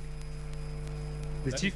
That is a recommendation that you make directly vectored at the governor. Yes. That he appoints a small committee. Yes. Okay, go on. Roman 3. The Chief Officer of Water Resources Development, Health, Roads Department have committed budget outside the allocations in the Annual Development Plan and CFSB. The Chief Officers are Yusuf Daib Ali, Abdullahi Mohammed Hassan, Nur Mohammed Sheikh of Water, Public Health and Roads. This is in contravention to Regulation 55(2)(b) of the Public Finance Management, County Government Regulations 2015, which stipulates that the finalized and signed contracts are budgeted for first before new projects are considered by the accounting officer for the county government entity. The above mentioned officers must be investigated by ESC and Procurement PPO. PPO. Yes. Public Procurement Oversight Authority. Now, why does the report focus here on chief officers? They are the accounting officers. They are the accounting officers? Yes. They are the ones who are responsible for the money? Yes. And that is why this recommendation is made to the chief officer? Yes. Is this recommendation made in your report in respect of the government? No. Let us go on to the next step. Continue. The Pending Bills Committee further has come up with recommendations that will address various weaknesses and inadequacies that were observed in the course of undertaking this exercise, which, if implemented, will go a long way in improving service delivery. The committee submits this report to His Excellency the Governor in the hope that it will be of assistance to the county in its continued search for better ways to serve its citizens. Now, we'll come back to the report in a minute, but I want you to look at, there are some documents that I had difficulty with, the ones on page 118, 119, and 120, and 121. 118, 119, 19, 20, well, not 20, and 21. And 21. What are these documents? They are in your witness statement, but you don't introduce them. Yes. You don't introduce them, but what are these are part of the report. They are part of the ad hoc committee report. Okay. And the annexes. What are they? These are documents that were sent. For example, what is the one on page 118? 118, submission of pending bills of all departments.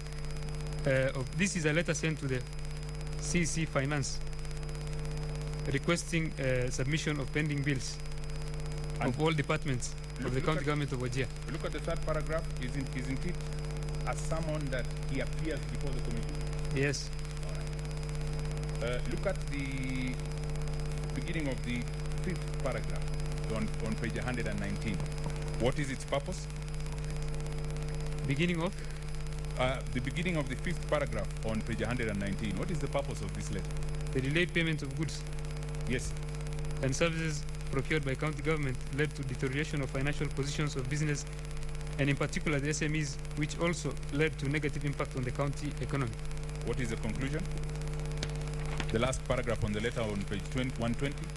The last paragraph. Yes. It is in this regard that you are required to submit a detailed list of pending bills of all departments of the county government of Wajir on or before Friday 29th November 2019. Good. And that is a letter to the CEC Finance? Yes. Okay. Page 121. Page 121? This is an invitation to appear before the Committee on Pending Bills. Okay. This is the County Secretary. And this is to the county secretary. Yes. And you say these are all part of the report. Yes. Are any of those letters addressed to the governor? No. Why are they addressed to the officers that they are? They're in charge of those departments. Good. But this report is produced in your affidavit or in your witness statement as evidence why the governor should be impeached. Yes. Now, I want you to look at the witness, the report that we have spent a few minutes on. And I want to ask you, what is the tone of this report? Pardon? Is it accusing the governor? No. Is it making recommendations for the better functioning of the county government of Wajir? Yes. Good. So that is the purpose of this report. Yes. Good.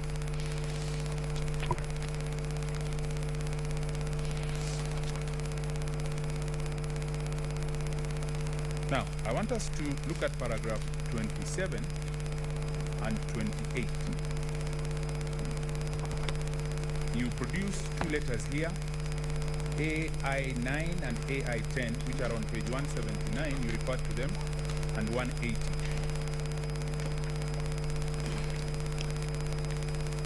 Paragraph 27. Yes, the annexure on paragraph 27, you refer to AI9 and you refer to AI10. Yes. Correct? Page 180. Yeah. Then in paragraph 29, you then state that the actions on the part of the governor is clear violation of Article 176(1) and 185 of the Constitution. On paragraph 29. Yes. The action on the part of the governor is a clear violation of Article 176(1) and 185 of the Constitution of Kenya. Yes. That is your testimony. Yes. Now, I want you to look at page 179.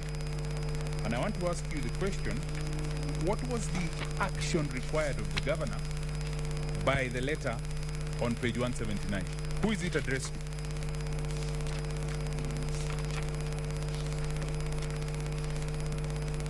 It's addressed to the controller of budget. It's addressed to controller of. It's addressed to head of treasury. From who? From the controller of budget. What action is required of the governor? Pardon? What action is required of the governor by this letter?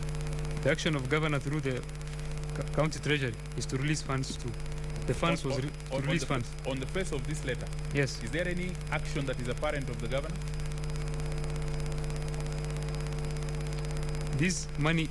This is the controller of budget asking the governor to do anything? No. All right. Now, I want us to go to page 180. And in respect of page 180, I will ask you the question again. Who is the letter addressed to? Yes. Who is the letter addressed to on page 180? The letter is addressed to the Director of Banking Service.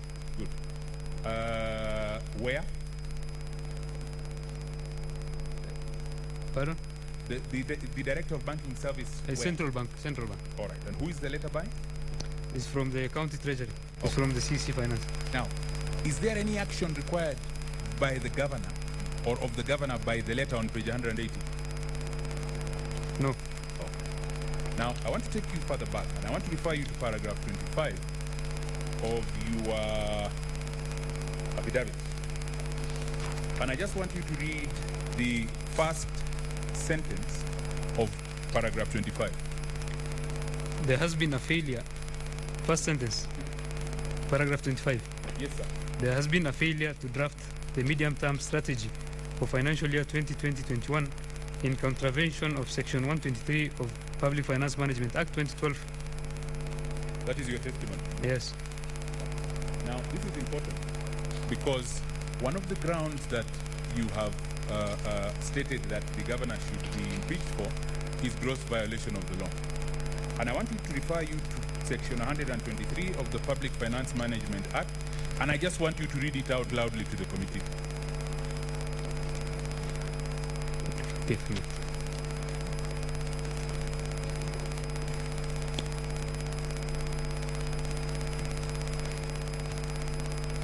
Senators, anybody wants to, if you want to follow the law, we have the statutes here. But go ahead, go ahead. Please read out section 123 of the PFM Act. Section 123 of the PFM Act says, Yes. County Treasury submit county government debt management strategy to County Assembly. On or before 28 February in each year, the County Treasury shall submit to the County Assembly a statement setting out the debt management strategy of the county government over the medium term with regard to its actual liability and potential liability in respect of loans and its plans of dealing with those liabilities. Now, Mr. Isaac, you will agree with me that what is referred to is a debt management strategy. Yes. And that is not what you referred to in paragraph 25.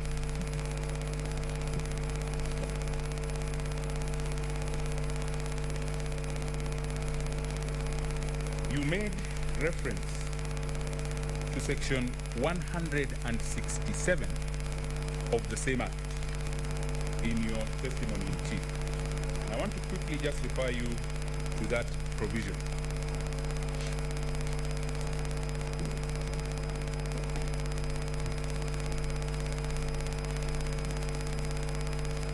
And the testimony you gave in respect of section 167 was to accuse the governor of not accounting to the assembly for the county emergency fund.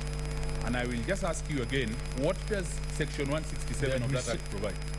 Which one? 1 or 167. What does 167, 1 or 2 or 3? Which one? All of them. 167 says annual reporting by administrators of county public funds. Number 1, the administrator of a county public fund established by constitution, an act of parliament or county legislation shall prepare financial statements for the fund for each financial year in form prescribed by the Accounting Standard Board. In preparing financial statement for a county public fund, the administrator shall ensure that the report contains information on the financial and non-financial performance of a fund. Not later than 3 months after the end of each financial year, the administrator of a county public fund shall submit the financial statements prepared under this section to the Auditor General. The administrator shall submit a copy of the report to the County Executive Committee member responsible for the fund. Now, the section 167 consistently makes reference to the administrator of the fund. Yes. Would the administrator of the fund be the same as the accounting officer? Administrator of the fund. For this fact is accounting officer. I beg your pardon? The accounting officer. Okay. Now, in your experience... Sorry, Counsel, where is that mentioned in the affidavit? Which paragraph? No, this is his testimony in chief. Okay. He said this of his own mouth. Okay, proceed. Is the governor an accounting officer in any instance? The governor is the executive chief officer of the county. Please answer my question. Is the governor an accounting officer in any instance?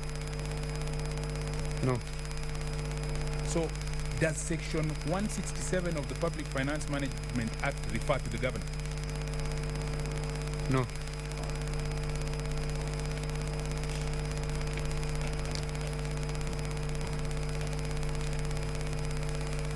I am getting to the tail end of my cross-examination, and the rest won't take very long. I want to refer you to paragraph 59 of your statement on page 13 at the bottom.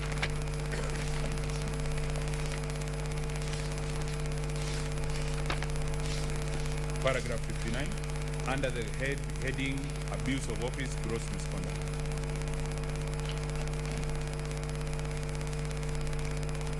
You make the complaint here that the governor has reshuffled chief officers in the finance department 6 times. Yes. Now, I want to ask you the question, is the governor allowed to reshuffle chief officers? Is the governor doing anything that he cannot do by reshuffling his chief officers? He is allowed to.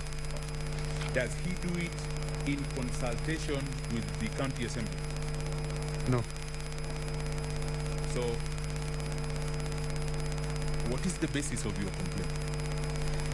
The basis of my argument is this being an important docket. The finance docket being the mother of all dockets in that county. It has to have stability. When you change constantly chief officers, you're giving room for malpractices.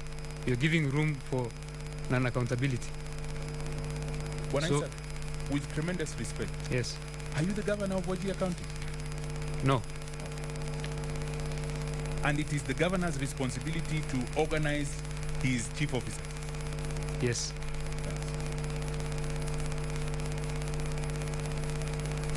I want you to look at paragraph 61.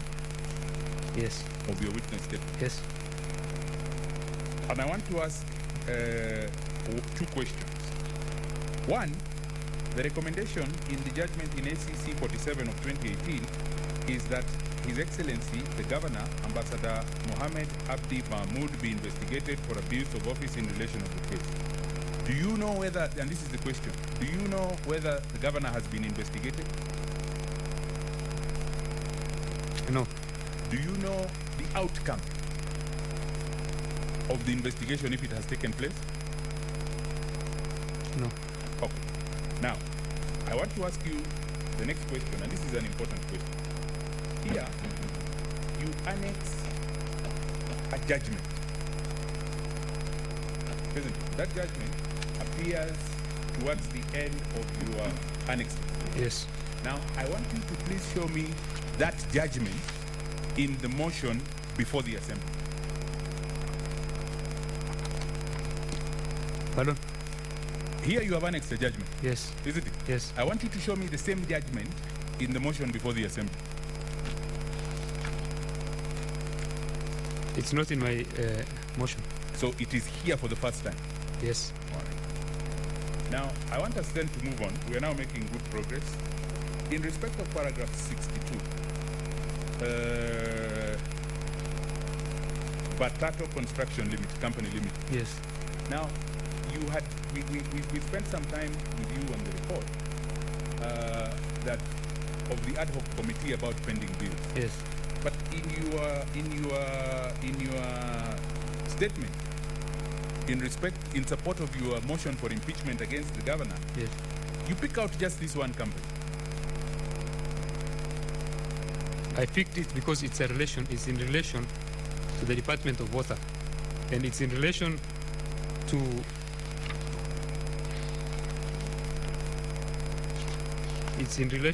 awards of contracts to these four companies. I put it to you, yes, that you are debt collecting for this company. Come on. That is why out of the several pending bills, out of the several contractors who have not been paid in Wajir County, you chose this one. Let me tell you something about. I have put it to you, so it is yes or no. It's no. Oh. I'm not debt collecting for this company. Very good. Yes. And that is all the cross-examination I wish to subject this witness to. And I cede the rest of our time to my learned colleague, Mr. Degwa.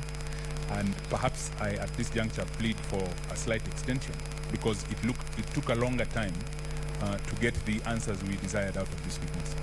I suspect you, timekeeper. You had only 5 minutes. My lord, this is sorry. You're wishing, one day, wishing perhaps, me well. Mr. Chairman. One day, perhaps. So, Mr. Chairman, yes. This is an important witness because he is the mover of the motion. We really plead for a little more time so that we can test his evidence. Okay. We are not doing very well with time. This is 4:30, but I will exercise my discretion and give you 10 more, so you have 15. Mr. Witness, good afternoon. Afternoon. So, timekeeper, please. You have testified lengthily about the question of pending bill, yes? Yes. I have also... Is the question of pending bill a legislation or a directive?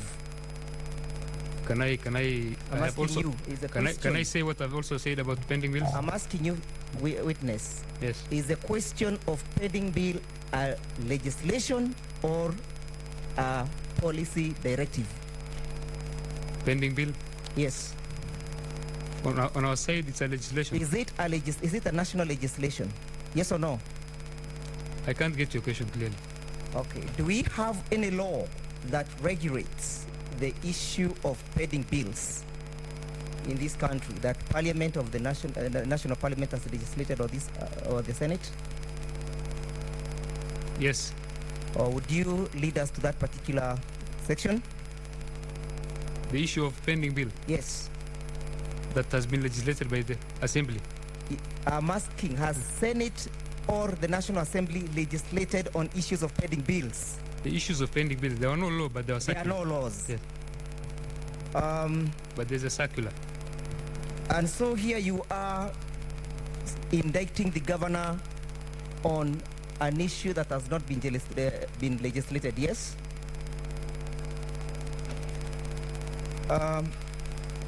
Mr. Witness, it is your statement, averments that the county government has accrued unsustainable debt, yes? Yes. What is the threshold of sustainability of a debt of a county? Depends on the What budget. is the threshold? Is there a threshold or there none? The threshold is what they can pay. It is not there, yes? Yes. You have also said that the governor has violated Article 176, 1 and Article 181, yes? Where did I say that? D, do you have your notice of motion? Yes, I notice have. of motion? Yes. Kindly refer to D. What is the averment there? D. You've said that he has undermined the authority of the assembly, yes? D, a minute. Let me go to my motion. In D, Is that it your says, testimony? it says violation of Article 176, 1 Yes. and 195 of the Constitution by disregarding the county assembly as an arm of the county government. And you cited a particular Yes. letter before this committee where the speaker is inviting the governor to come and give them an address, yes? Yes.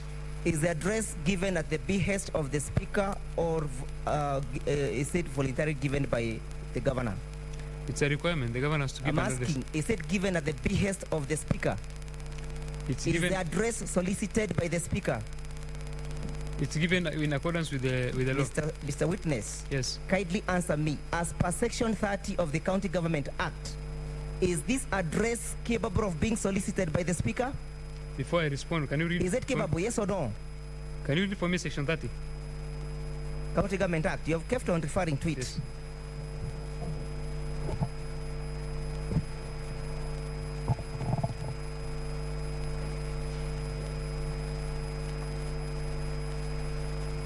I want you to show us where Section 30 requires the speaker to write to the governor soliciting for an address.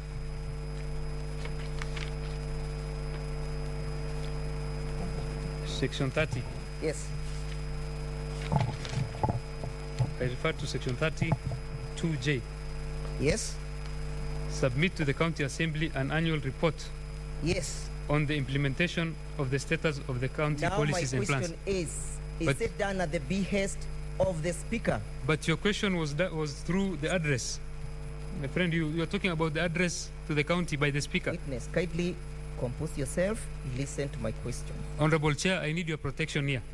I am being Mr. The Speaker. council asked me about the Council- governor's address. Council Ndegwa, Yes. Speak. maybe we need to speak from the same page. I think the accusation by the county assembly is that he has failed to deliver the The public address. annual state of the county through Yes. the county assembly. The accusation is not that he has refused to respond to the invitation. Yes, I'm So aware. They are two different things. And the question, I think the accusation is that there is violation of the law. yes. And the next chair that he has referred to, Chair, is a letter that the speaker is soliciting for this address. So I am leading the witness to paint the aspect of malice. on the part of the county assembly? That's why I'm putting up that question. Mr. Witness, would you answer? You're referring to? I'll ask you this for the last time. Okay. Is the speaker supposed to write to the governor asking him to come address the assembly? Because he has failed in the Is he subsequent. supposed to write? If he has failed in the previous years, he is supposed to write, yes. Okay. Now, I want to take you to ground C of your motion. What? Are you there? Pardon? Ground C. Ground C. Yes.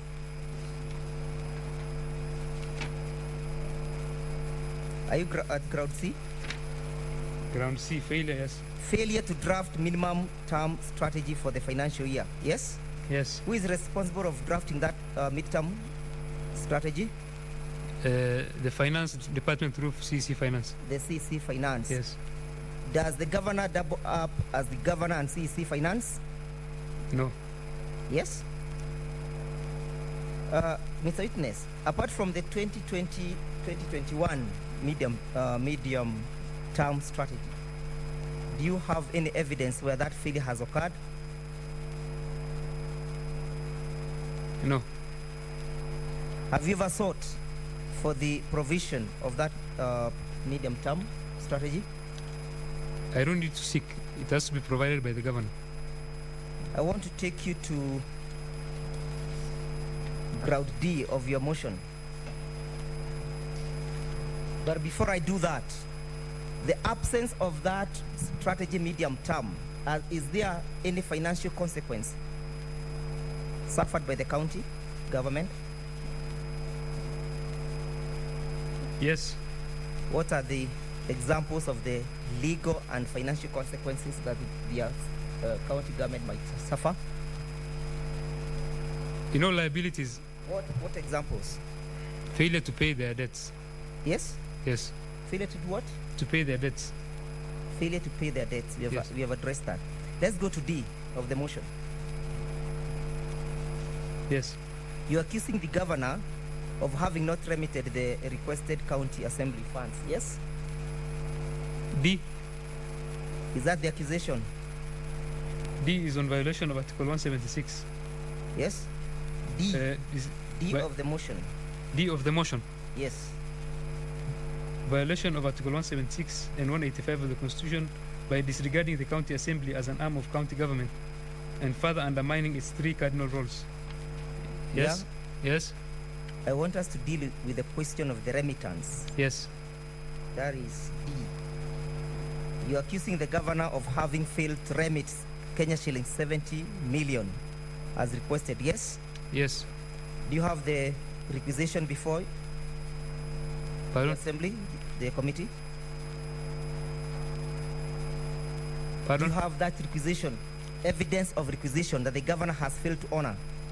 Evidence of requisition is there Do you have it? Okay. as it an does. annexure. No, the governor has failed. The evidence of requisition. Which particular month in issue? It was in the month of June. Has he subsequently been able to remit? No. How does the county assembly operate? County assembly has borrowed. Yes? Yes. It has gone without the funds for that financial year. 70 million is still in the balance. How is the county assembly operating currently? That one is a question for the clerk. No, you are the witness. I'm not the clerk of the assembly. You are the witness. Operations of the county assembly are done by the clerk. And I'm asking, Mr. Yes. Witness, As a witness, how as does a the witness, county as a witness, assembly- I know this money was not remitted. On the operations of the assembly, I cannot talk about it because it's not my role.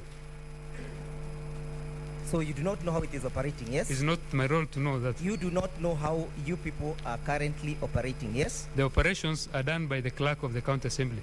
He's the accounting officer. So is it your evidence that you cannot currently testify how My- you are operating My, financially? my evidence here shows that 70 million was not remitted and is still not remitted. The issue of other I am operations, not within the 70 million now. I have asked you about the current status of the county assembly. Honorable Chair, am I in?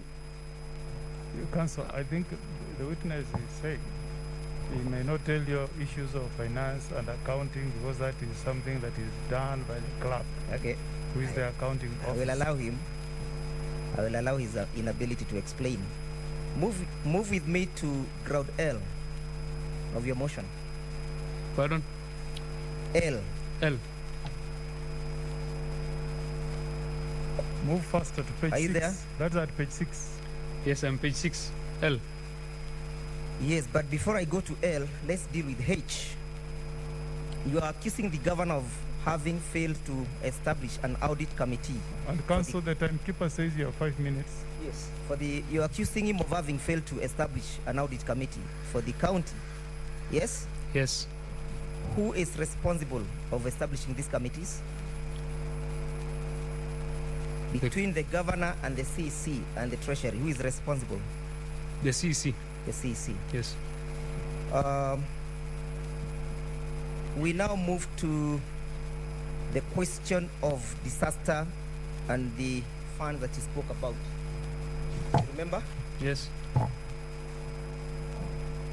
You are accusing the governor of having failed to deal effectively with the emergency funds, yes? In I. In I. Yes. What is the accusation? The governor has never has never bothered to seek approval of payment out of emergency fund. Where have you created these funds? Under the county, under the PFMA, or under the Wajir County emergency funds? These are under county disaster management. Under which regime? The county legislation or the national legislation? County legislation. County legislation. Yes. I want you to lead us in your notice of motion where you have specifically charged the governor with the violation of the Wajir County Emergency Funds Act. In your motion, you have it. I have county emergency funds. Yes. It's captured in my budget. No, not asking the budget. I'm asking you to lead us in your motion where you have specifically charged the governor of that violation. You might want to look at the heading of your violations. Are you there? Go to Yes. page 1. Is it page 1? Gross violation of constitution. Yes. How many laws have County you Government accused? Act. How many statutes have you listed as having been violated by the governor? There's the Constitution of Kenya, Yes. County Government Act, Yes. Public Procurement, and Public Finance. Is there any allegation of the violation of this act? Through Public Is Finance. there any violation of the Wajir County Disaster Management Act by the governor? Is there that clear allegation? Yeah, it's in my acquisition. The No, I'm governor. asking what you have cited, the basis, the grounds. Is there anything like that? Emergency fund is captured also in the PFM Act. Witness, Yes. I have 5 minutes to conclude. Leaders, do you have that specific violation? Remember, the question of violation must be specific. Yeah, it's Do you- specific do you on not? Public Finance Management Act. Do you have it? Public Finance Management Act. Okay. Yes. This act, I put it to you that you never charged the governor for violation of this act. Yes? On Public Finance Management Act. No. Wajir County Disaster Management Act, where this fund is created. No. Good. Now, you are saying that he never sought approvals. Yes? Yes. Which financial year? For financial years 18, 19, 19, 20. Yes. Yes. Has this act undergone amendments?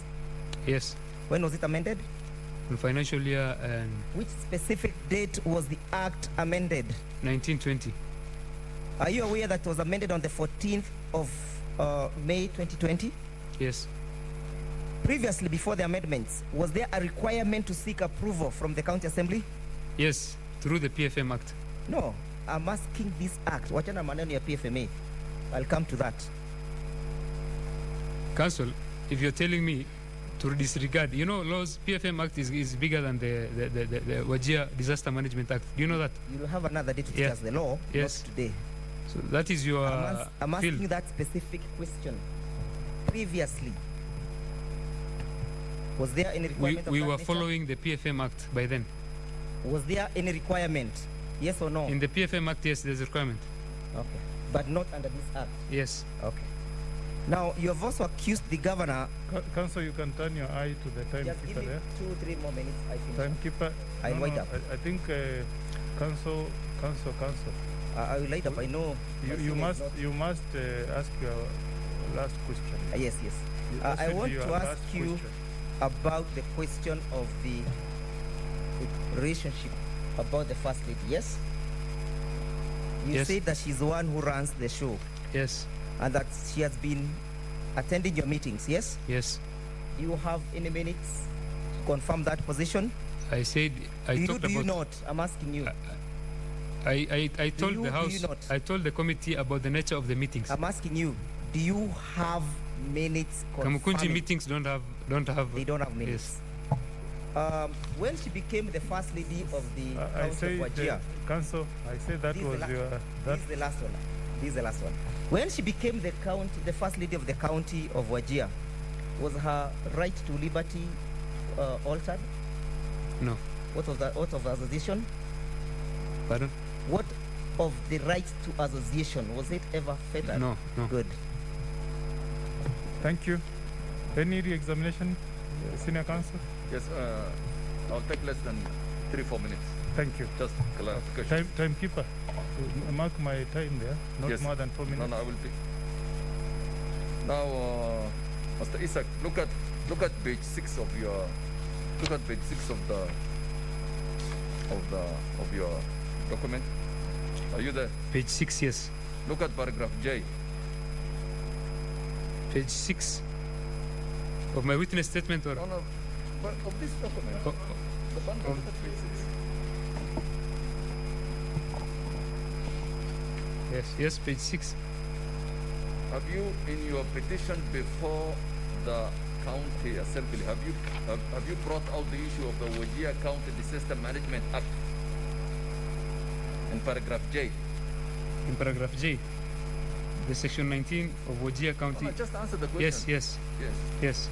Now let's move to the next one. My learned friend also, my learned friend Mohammed referred you to your paragraph 61 in relation to the judgment involving what's his name? Jeff Moria. Yes. Look at page 13 of your the Page bundle. 13 of my. Yes. Look at Roman 3. Yes. Have you pleaded Jeff Moria's case? Yes. And have you said that he was convicted and sentenced to pay 800,000 shillings? Yes. Now let me take you very quickly to just one or two issues for clarification. Now look at paragraph 9 of your witness statement. Paragraph 9 of your witness statement. Yes. This public participation, it was published in which newspaper? It was published in Standard newspaper. Chairman, that issue didn't arise. The road. It didn't arise. We asked does it state which newspaper, and he said it doesn't. So now he is testifying afresh that it was published in the Standard, and that didn't arise from cross-examination. Listen to me, it arose. He asked me. I think you asked a question about this advert at page 20. So I think what Yes. senior counsel is trying is to clarify the issues that arose. Yes, I just want the witness to explain local daily. What does local daily mean? Which local daily are you referring It to? was in Standard newspaper. So why don't you say it? Yes. Can we go to paragraph 16 of your witness statement? 16. Yes, the last sentence, the last 3 lines, the one that starts with the governor as the oversight authority of the county. What do you mean? He's the chief executive officer of the county. Yes. Lastly, you have referred to this County Government Act variously. Yes. You also referred to section 30 of that act. Yes. You have a copy of that? No. Just one.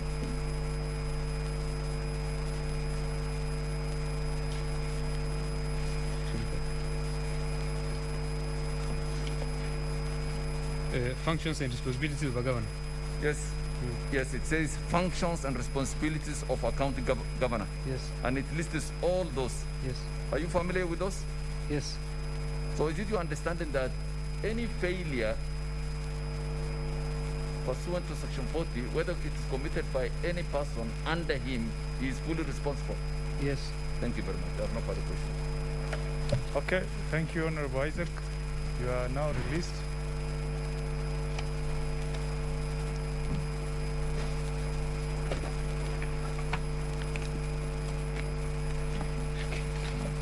Okay, I believe, Senior Counsel, that was your star witness.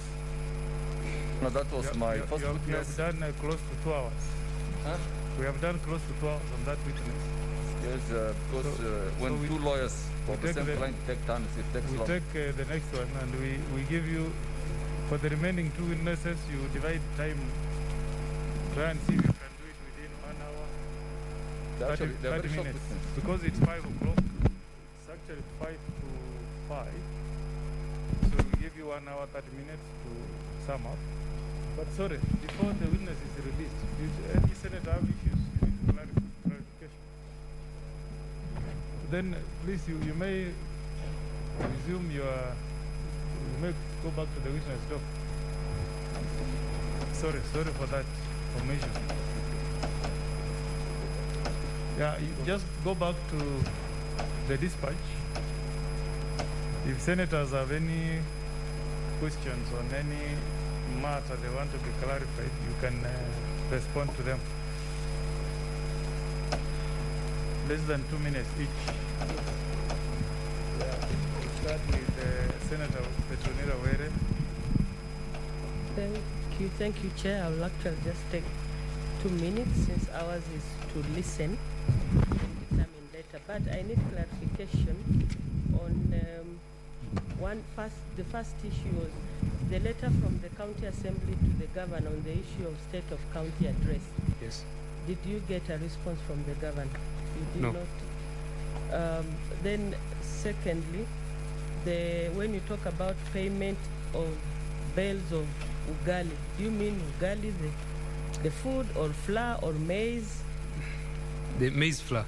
Okay. I refer to maize flour. Then does the County Assembly have, or the County General have, a threshold on public participation?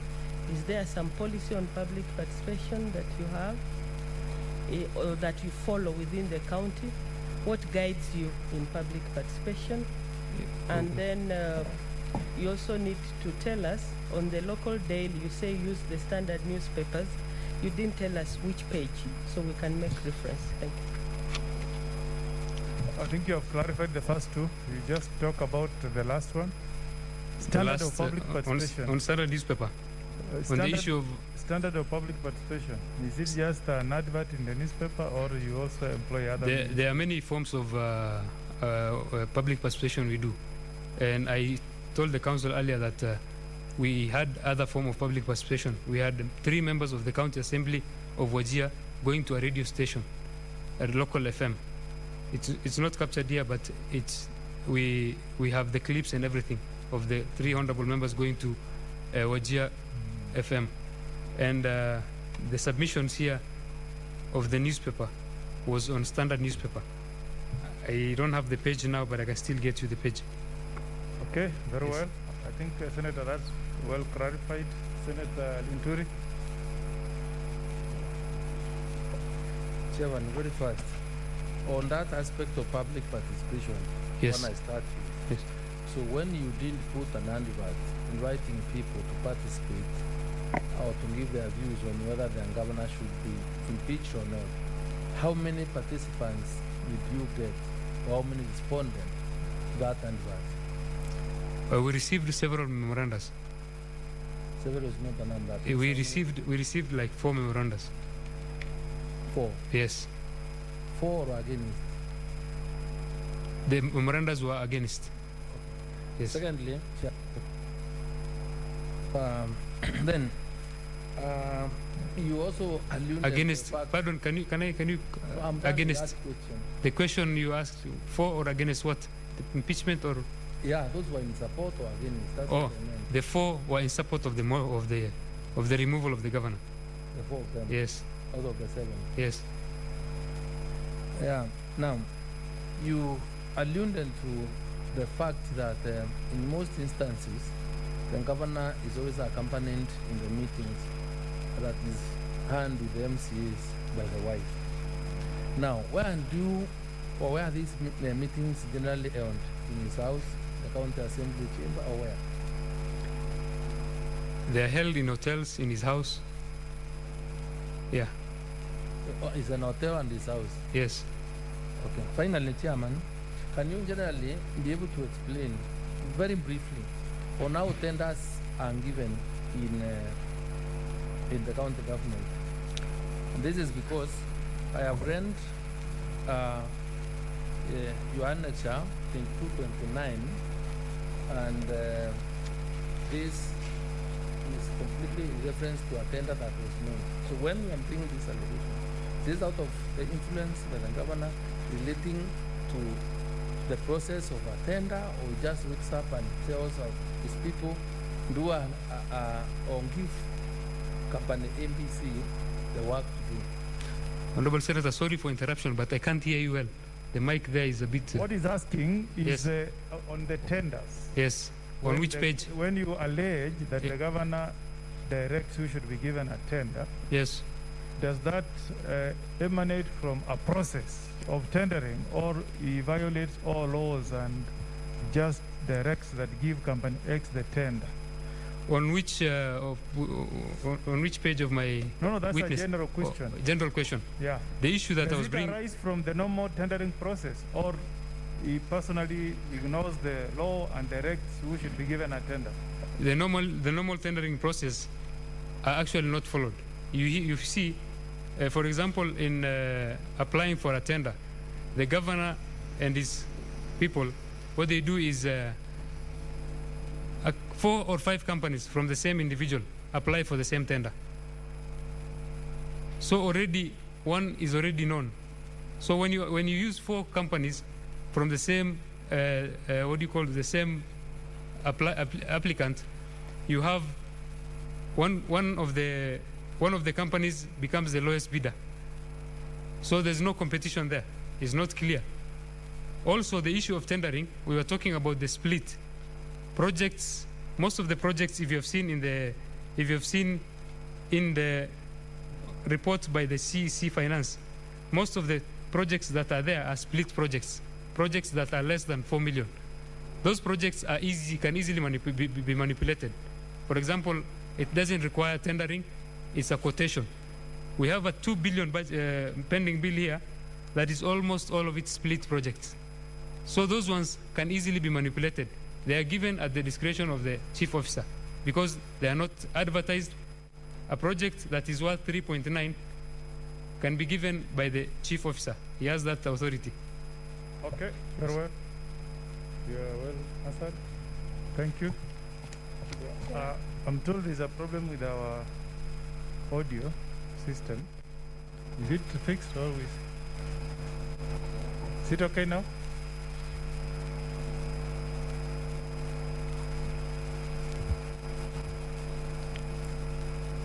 Is the system okay now?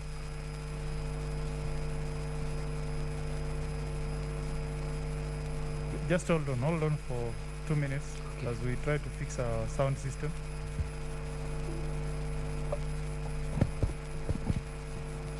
One, two.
meeting. The invitations are done by the governor, but the meeting is done by, the chairing is done by the First Lady. In the governor's house. In the governor's house, in the hotels, yes. But in the governor's house, you expect the First Lady to be there. The other one is, the other one is, when you say that when the governors are tendering the tenders, he does it with his people. Who are these people? Who are these people you are calling his people? There are web of companies that have been listed by my colleague Honorable Shoaib Barre, who will clearly demonstrate to you the number of companies that are tendered, that the governor uses, the number of proxies that the governor uses. So I don't have the chart here, but it will clearly be explained by my colleague. Okay, Yes. very well. Thank you, Senator. Senator Algura. Thank you, Chair. Chair, I would like to get some clarification on the issue of these tenderings, where we have tender. Please speak to the mic, Senator. Yeah, there's this tender number, basically the tender on supply of food, of relief food, which you said tender awarded to Lely Construction Company, which is associated with the governor and his family. We have that evidence of association. Yes. Actually, they are members directly of the company. Yes. And is it provided anywhere in the document? It's provided in the affidavit of my colleague Honorable Shoaib. Okay. Yes. Then the approved budget, which you said that the 4 dams have not been factored in. We have a copy of that of this project, which was We have the copy of the budget that was approved by the Assembly. which is where 2021-22 is in page. Yes, in page. Yes, it is.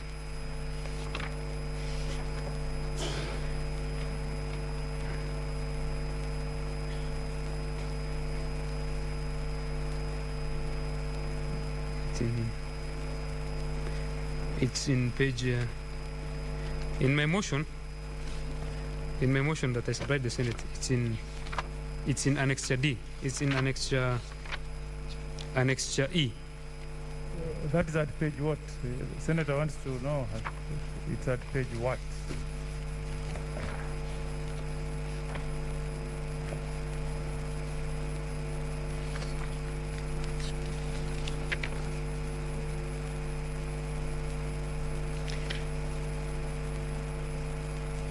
Counsel, you can help your client to pick out the page. Page 320. Page 320. 320. Senator, are you good? If you go to page 320, Department of Water, there are no any vote line that provides for that kind of projects for financial year 2021.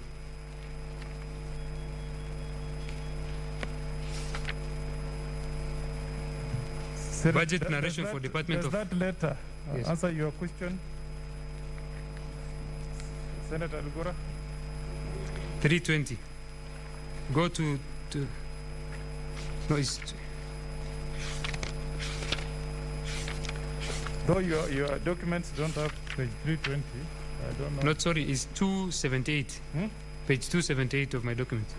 278. 278. Budgeted narration for the Department of Water financial year 2020-21. Okay. Senator Algura, there we are, page 278. Do you have any follow-up question? If you look at the current year, page 279, excavation of water pans is at the highest is 3,000. Is 3,800,000. So there's nowhere where such budget is captured in the budget that we appropriated for financial year 2020-21. It's okay, Chair. You're good? Senator Gidiomi? The witness has told us that most of the work, construction works or the development projects in Wajir are being awarded to one contractor, but he has many companies. Can he prove to us that those companies belong to the person who gets the jobs? Because we need to have evidence to the effect that the companies that have C2Ops associated to that contractor. Yes, Honorable Isaac. Yes, on the issue of the companies relating to the governor, I specifically mentioned that we have a witness who was a sworn affidavit by the name Honorable Shoaib. Okay, very well. He will come and give out the... That's clear, that's clear. Senator Uta. Thank you, Chairman. I just want to ask the witness when he said that they normally have what we call informal meeting, where the First Lady has alleged to have privilege of taking as an executive, whether this such a meeting which we refer as Kamkunji here, do they normally get a memo? Is it from the speaker or from the governor?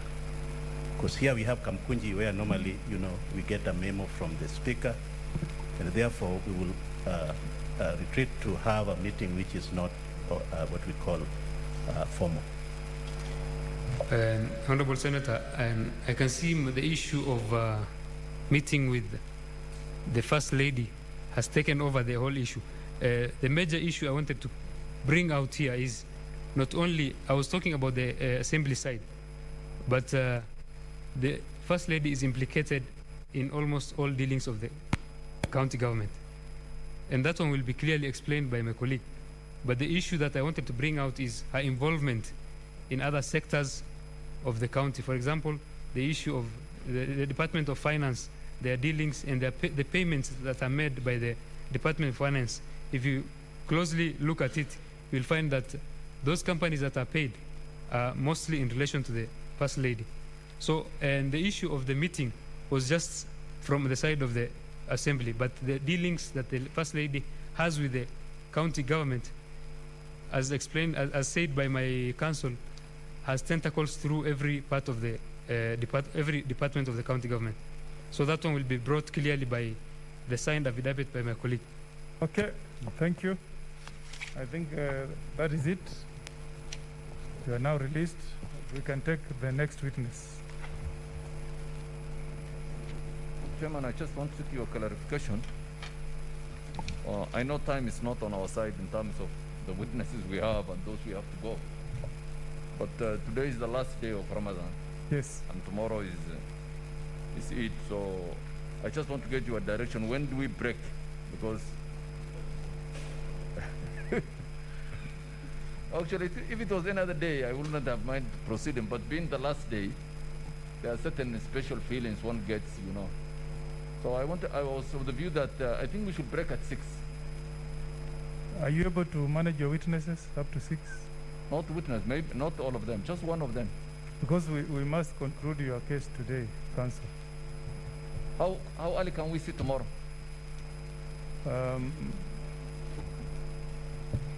I don't know. The Muslims said they want us to begin. We said tomorrow because we sit at 10. Then how late can we sit tomorrow, Your Honor, Mr. Chairman? How late can we sit tomorrow? Because tomorrow we can sit as late as the rules allow. So today you want us to break at 6? At 6, yes.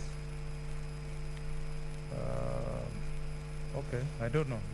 We'll consult and come back to you. I think what I can do is let me lead the witness examination in chief. Then we stop. Then my learned friend can take tomorrow when we start for cross-examination. I'll have to consult because, we need to try and have this concluded tomorrow. Counsel Nyamodi, how many witnesses are you calling? We're calling 6. Altogether. And you estimate each to take how long? They're not long witnesses. They're coming to make response to technical issues. Yeah. But perhaps I just want to add my voice to Learned Senior's request There is one witness he has, which I am unable to cross-examine today. And the reason I'm unable to cross-examine him, his statement we have only just received, and the additional information has only just come. So I also would request that if that is the witness, he can be led in chief, and I start with his cross, and I promise to be straight to the point tomorrow morning. Let me see by indication, how long will you need for your 6 witnesses each? About 30 minutes Each. So that's a total of 3 hours. On average 30 minutes, there are some who may be shorter. Okay. Senior Counsel Nasir, your cross-examination? These witnesses. I think they are addressing technical issues. So you'll take like how long? I will maybe 10 minutes. For cross-examination? Yes. So that gives us 4 hours. Yeah? It will give you 30 each, 3 hours. Then Senior Counsel cross-examination, 1 hour, so about 4 hours. Okay? Okay, let's see how far we can go. You can call your witness. Yes, Your Honor, I will call Honorable Shoaib Barre Ahmed.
So, Senior Counsel Nasir.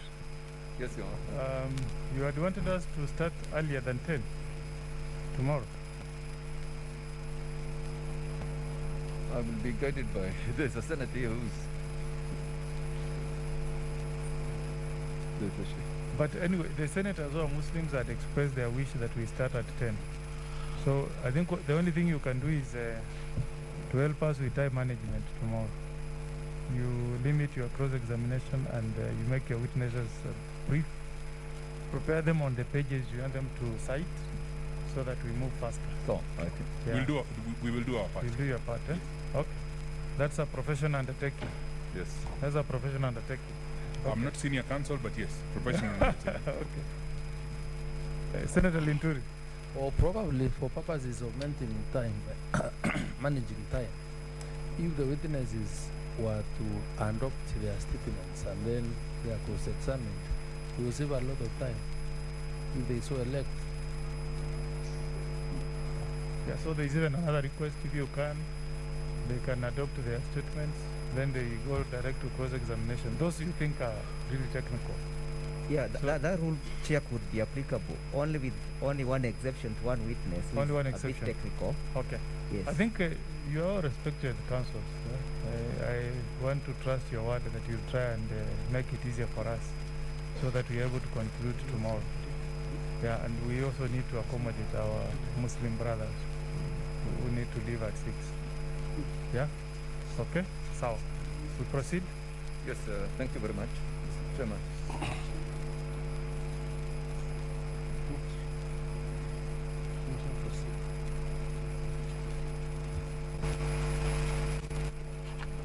Bismillah.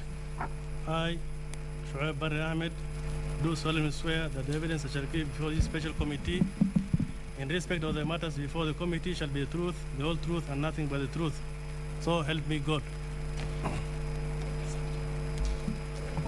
We're looking at CS7. Yes.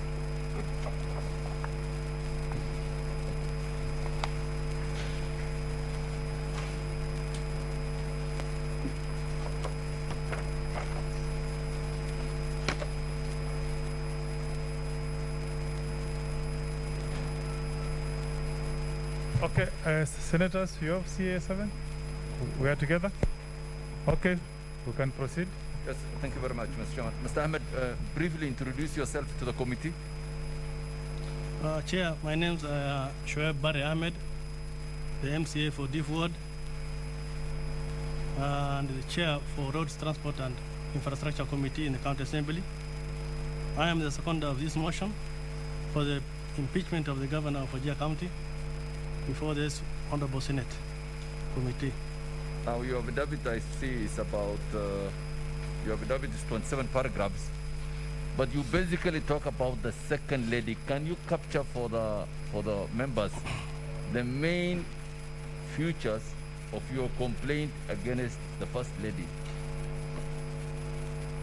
Basically, my evidence is revolving around the first family, and specifically the first lady, and at times it comes to even the governor himself, because of the misdealings in the county. I might say it is impunity of the highest order being practiced there. A chair, I'm on oath, other than the statement and the affidavit deponed here. Whatever I say is to the truth on the best of my knowledge, Mr. Chairman.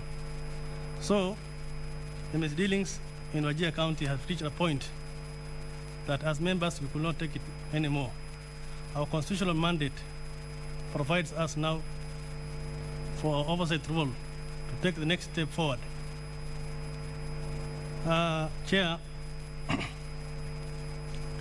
there are a lot of investigative agencies in this country that have taken steps at least to bring order and sanity to Wajir County. We have the EACC that has done a lot of raids in Wajir County.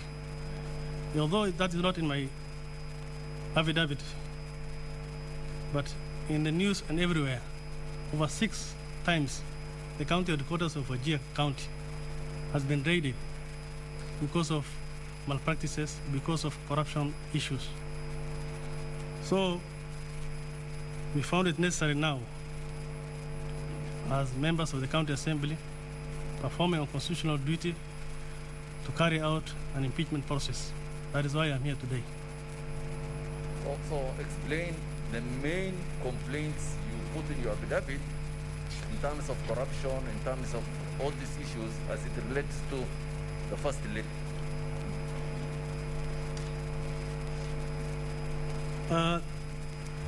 In my affidavit,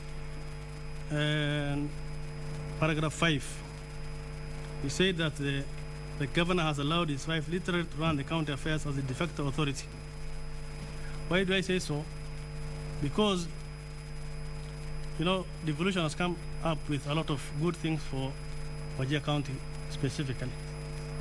Because we never had a lot of resources coming to our people.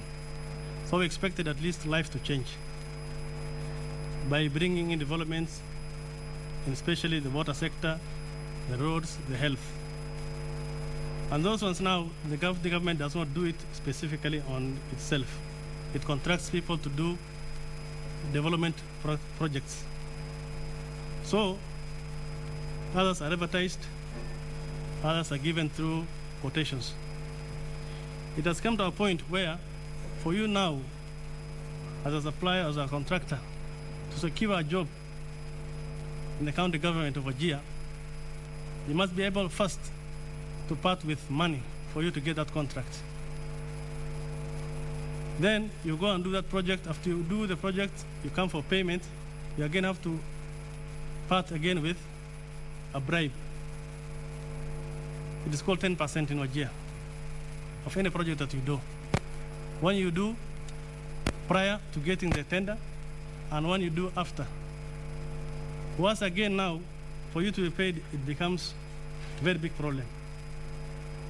So, and what I said is the First Lady, we have issues where she has taken bribes and money being deposited into accounts.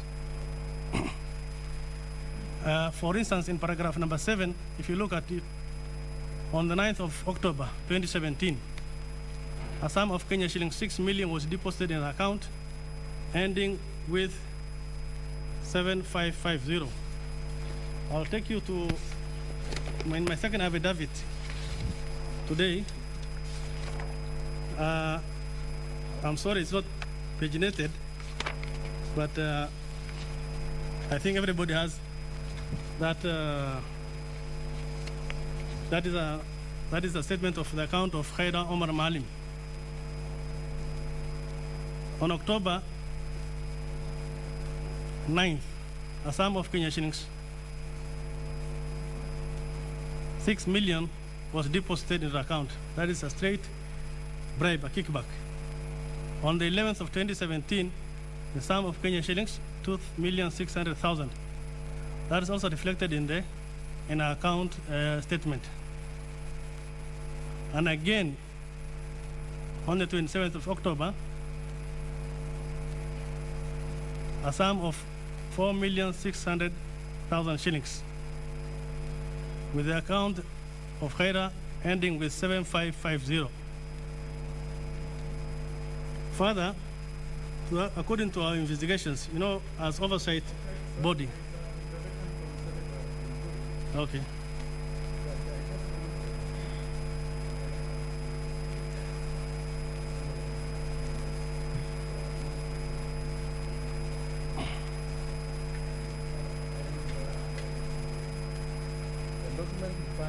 As being a bank statement from the face value does not appear to be a bank statement, because what I have here is a copy that has a stamp of Ethics and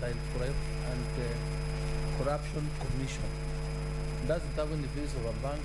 I don't know how what it is. I would rather get to understand it. We are looking at the same for the right document.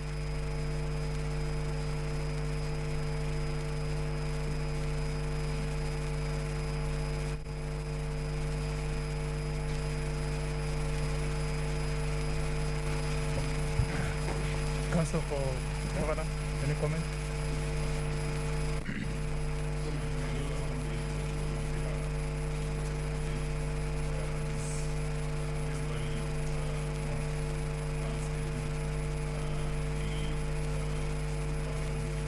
As a bank statement, doesn't state where it comes from which bank it comes from, and that formed the substance of our objection earlier on.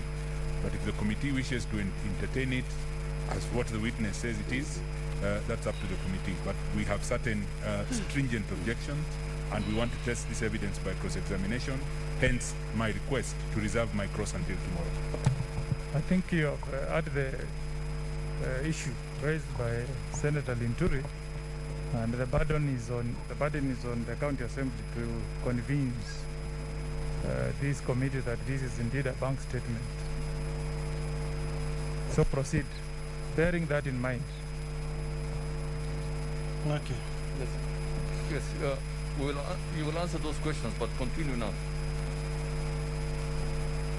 Okay. On the 11th of November 2017, that is on paragraph 11 of my affidavit, Osman Abdi Jimali, whom I'm going to talk about in more, deposited also a sum of Kenya shillings 1 million into Khaira Omar's bank account ending with 7550. Your Chairman, on the 18th of December 2017, Omar Abdullahi,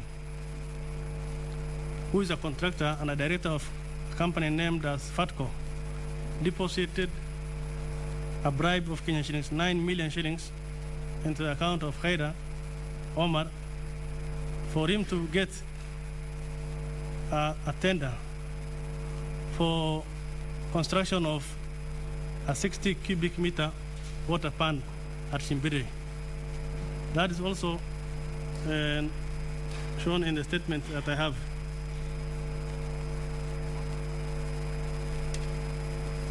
Chair,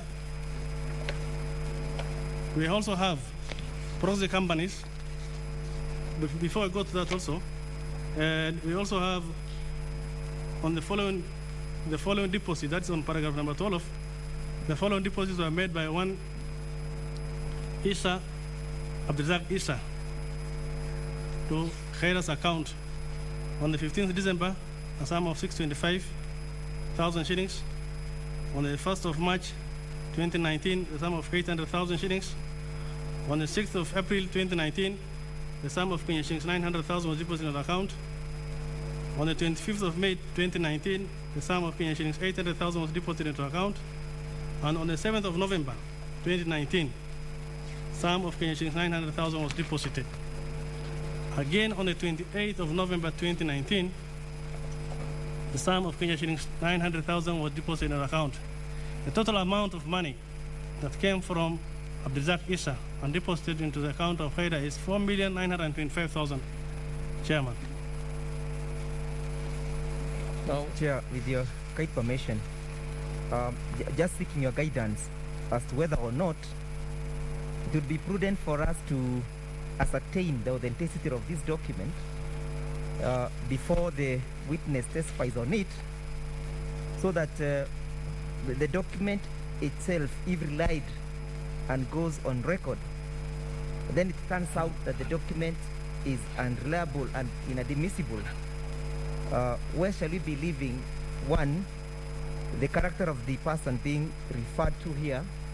And of course, when I address the question of the character, Chair, I'm alive to the fact of the Article 28, which provides that everybody has a right to have that, to have dignity, and that dignity upheld and respected. If all this goes on record and the authenticity of this document stands out to be questionable, where shall we leave the right of Article 28 of the person being referred to? Much obliged. Yes, Council, your sentiments are noted, and as your leading counsel, Nyamodi, pointed out, once you do cross-examination, then as a committee we will know the kind of weight to accord this particular document. But as I said, the burden is on the County Assembly to convince this committee that this indeed is a bank statement. But I said bear in mind that burden. Proceed. Chairman, I think what my learned colleague is saying is slightly broader than what I had said. He's saying that there are allegations here being made about people, and the basis of the allegation is what purports to be bank statements, and those bank statements have not been authenticated. And the question he asks is that this witness will leave testimony, and we know that this is a political process. The information will be out there. What then will be done to heal any damage that will have been done by the admission of whatever these documents purport to be? Chairman, can I express myself, because I think my learned friend wants to have both ways. They elect not to call these witnesses.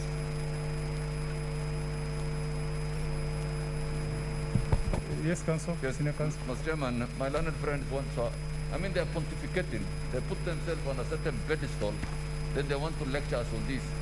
Mr. Chairman, as I said this morning, Khaira is the most pivotal witness in this proceeding.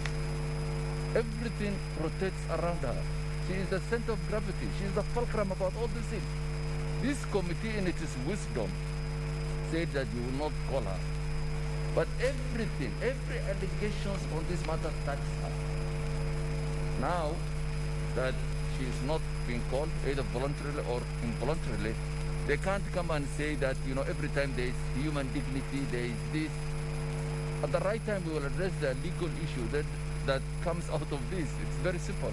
It's for us to show this committee persuasively that this is a proper document that is admissible in law. Chairman, perhaps let me make a suggestion that will perhaps advance this matter. And that suggestion is this. The proceedings of this committee are serious proceedings. And the proceedings of this committee enjoy the privilege that proceedings before this House enjoy. If, Chairman, and this is my suggestion, if this committee finds that the documents that purport to be bank statements are not authentic, then I urge the committee to restrict that privilege so that appropriate action can be taken against those who bring documents such as this and seek to abuse the privilege of this House. That is the recommendation that I urge that we make. If they cannot authenticate these documents, then let them face the full face of the law. This is not a game. It is a very serious affair. As I've said, finally, as we conclude, this committee will look at the veracity and authenticity of this document. So that there will be a pronouncement on the what weight to accord this document. So for now, let's proceed.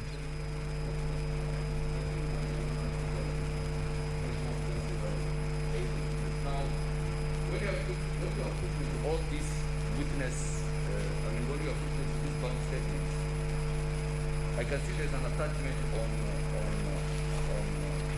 that, the last document. Can you explain that last document?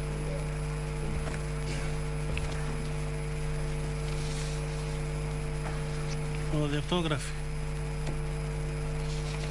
I get this one. Oh. Is it an attempt to create a nexus between all these companies and money and Cairo? Yes. Explain briefly what it means. Hopefully, everybody does it. Here, at the top is the National Treasury, where we receive money from the Exchequer. Then it trickles down to the county treasury that is based in Wajir. From there now, we have the suppliers or the contractors who have been awarded contracts are now being paid. Here I have got one director by the names of Osman Abdi Jimali, who has 7 companies. He is a man whom I said in my affidavit is an associate or runs proxy companies for the governor and his wife. He is paid a total of 305,447,589 shillings. That is just one director. A single release from Treasury, he can be paid 5 to 6 companies. When in 2017, at the start of the administration of this county government now, we have suppliers who have not been paid for a project of 1 million Kenya shillings. So you can ask yourself, what is the relation? How connected is this person for him to be paid 305 million shillings when a supplier from 2016 or even 2015 from the previous administration will not even be paid 1 million shillings? Number 2, there's another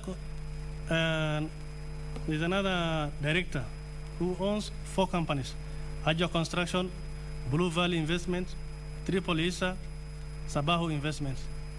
This is a boy who runs errands. Because I know, and I'm from the county government, from Wajir County. He runs errands for the first family. We also call him 10% because he's the collector of that. He's the one who deposits money into the accounts of Khaira, as I said before. His companies are not even 2 years old for it to be given such projects. But because of the connection and the proxy companies that he runs for, he is paid 110 million shillings. In one single release, if I may refer you to pages 40 and 41.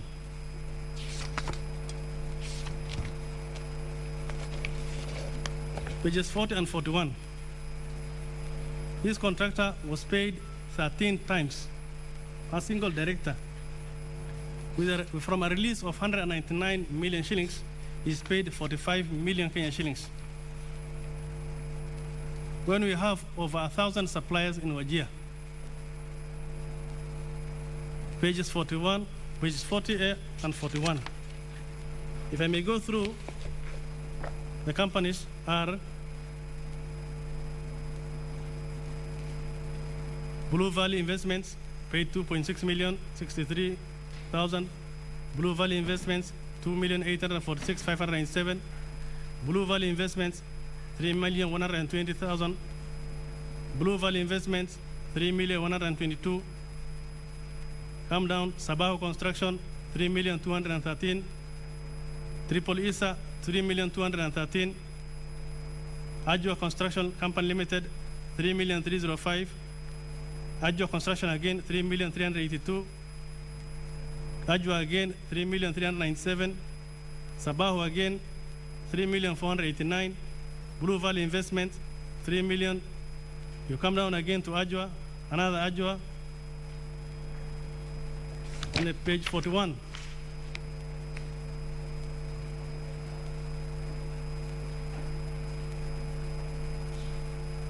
Sabaho Construction Limited, 3,489,000.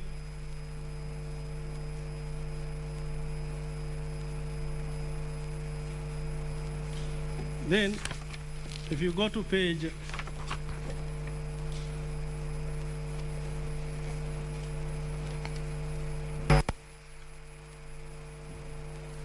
34, page 35, you'll find the CR Tolof for Triple ISA. The shareholder, the director is Abdirzak Isa Mohammed. We go to page 36. It is a Blue Valley Investment. The director is Abdirzak Isa Mohammed. Can you tell the committee when those companies were registered? Those companies were registered and on page 37. No, page, look at that page 35. It was registered on 14th August 2019. And page 35? Page 35 was registered 1st August 2019. And page 37, 22nd July 2019. Now let me just put you one question. Look at this company called Fatco Company Limited. Yes. Fatco. There is some company Fatco. Is it? Yes, yes. Now that you say that company, you say Omar Abdullahi owns the above company. A bribe amounting to 9 million was paid to Khaira, and there is the diagram showing. Yes. Where is that? How do you know that it is Omar that paid this 9 million? Excuse me. How will you tell the court?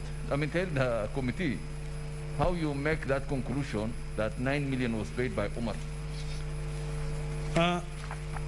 From the time you just look at the dates that contract was being advertised, and the time, the date that deposit was made into the account of Khaira, you correlate. Again, what I know is an active file at the AACC now of Fatco that's being investigated already. So is it your testimony that you are saying that you look at the date when this was paid by the county government? No, this kickback of 9 million was for him to be awarded the project, not after payment. It was a prior payment. What of this one? What senior counsel has asked, how do you link the fact that the money was deposited in cash and the allegation that it came from Fatco? I think that's what senior counsel is asking you to explain to the committee. Yes, I said the information I have. From who? I think it's privileged, Chairman. Pardon? I think I cannot disclose my. You know that my source. That question has come from your lawyer, and you need to answer it to us, to our. Just answer to the best of your knowledge. Okay, there was a complaint because this tender that Omar paid for the bribe, he was not the lowest bidder. We had two lowest bidders than him who could not get that project. So from our investigations, we came to know that it was because of the kickback that facilitated him to be given that project. And is it your evidence now that... Chairman, sorry to interject, Senior Counsel. Chairman, perhaps it would have been a lot neater if those explanations were included in the statement. Because those explanations are now being introduced to fill gaps in the statement. I'm not sure whether that is proceeding. So was that in your statement anywhere? Mr. Chairman, what you are saying? Mr. Mr. Chairman, If you can clarify, Excuse me. is what you're telling us in your statement? Yes, it's my affidavit. Which paragraph?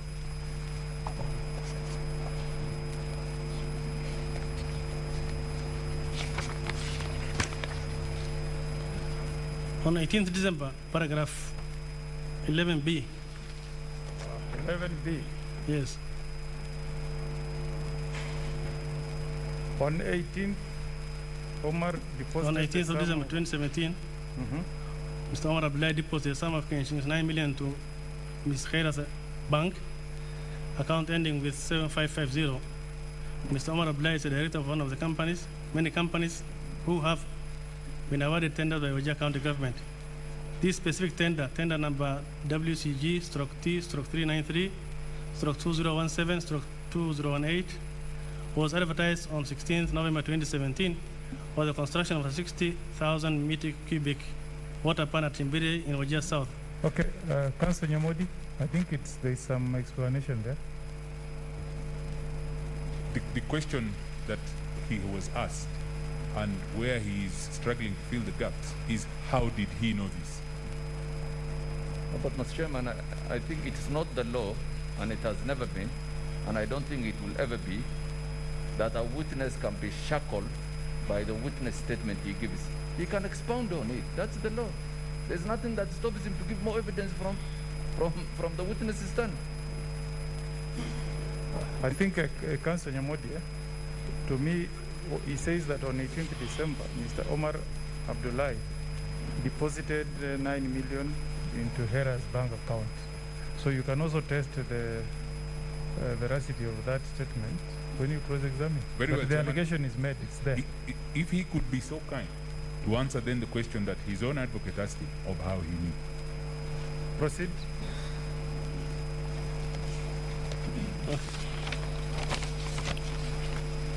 Yes, now, there's a lot of other evidence you give in relation to this matter. Look at paragraphs 14 and 15 of your witness statement.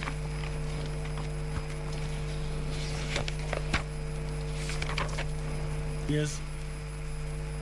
Yes, explain what you mean, paragraph 14 and 15 and 16. Sometimes in mid-January 2018, Yes. after the governor exhausted his budget, he instructed the former CEC Finance to use a substantial portion of his department's budget for purposes of purchasing a motor vehicle, Land Cruiser, for the governor. Advertisement was placed to allow me invite. to interject just one for the last time, and I seek your guidance. The witness, when he took the stand, took oath. The kind of the nature of the document that we are having here is a statutory deponent.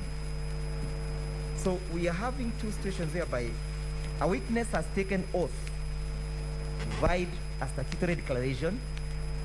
He has taken oath while at the stand, so we will be left and will be at a loss to know exactly how we shall test the veracity. And that is why it would have been prudent for a witness who has taken oath through an affidavit, just adopts it, and then is put to cross-examination. The witness who has not taken oath and has just done a mere statement, then can be taken through the process of examination in chief for purposes of having some tidy work. But I think now that we are where we are, let's proceed where we are proceeding so that we finish. Proceed, Council. Okay. Yes, explain, continue explaining. Yes. Paragraph 14, 15, 16, and 17. And do it quickly, please. But you know, Chair, if I'm interjected a lot, I will also lose. So I also request to be given some time at least to explain myself. Just try. They say you should, Thank you. You should scale the stairs and chew gum at the same time. So just try. They also have the interest of their clients, so they want to be sure that what you are doing will not be prejudicial to their client. But just try. Try to bear with the situation. Okay. Let me go back. Sometimes in mid-January 2018, after the government exhausted his budget, he instructed the former CST Finance to use a substantial portion of his department's budget. Without reading, just Yes. explain what is the issue in Okay. paragraph 14, 15, 16, and 17. We will be able to read the Yes, yes. affidavit. Just explain. Yes, but you can make a Point you're making. small explanation. We'll be able to read through. Okay, it is that the governor and his wife gave orders that they needed a vehicle, but they didn't have the budget. So the CEC Finance was forced to do it, but he said, no, I don't have.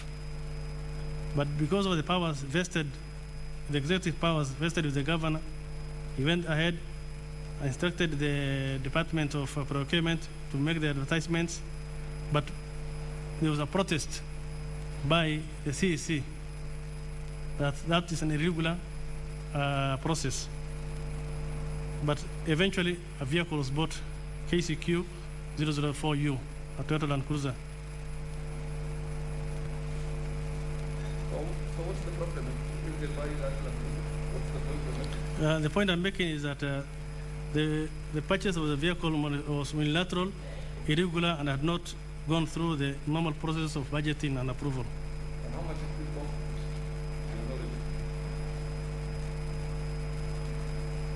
cost? The vehicle, the amount that money was used was 26 million shillings. And on the 2nd of July, Dio Construction Company Limited was given a tender. And in that tender again, after payment of that money to Dio's account, on the 3rd of July, Dio Construction Limited transferred the sum of Kenya shillings 2,220,000 shillings to Mr. Yusuf Mohammed Abdi's account ending with 0967. And on the same day, Cosmos Cars Limited was paid the sum of Kenya shillings 14 million from Dio Construction Limited.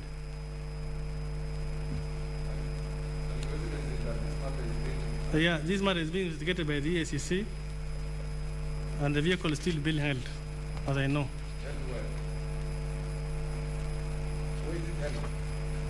The vehicle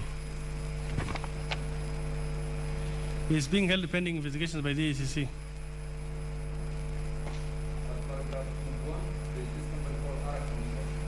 Yes.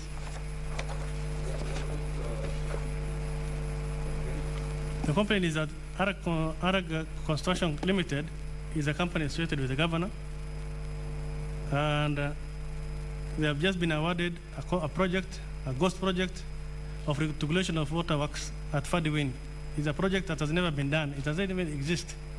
It has not even been implemented, but money has been paid to the directors of that company, a sum of Kenya shillings 3,376,684. If you even go now to Fadiwin, is a location, there is no project of this type in that place.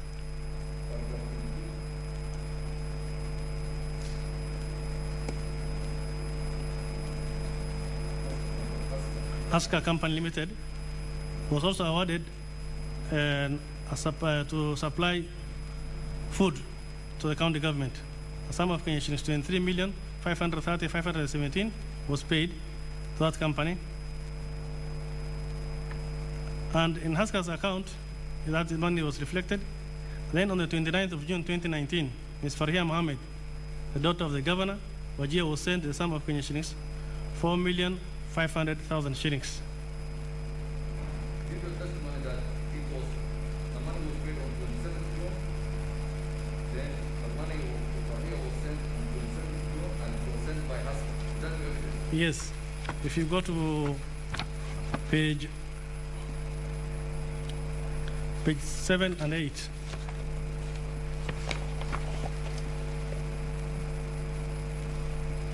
You'll find on the 29th, Faria's bank statement, a sum of Kenya shillings, 4,500,000 shillings. Let's go to paragraph 23. Before we go to paragraph 23, paragraph 20.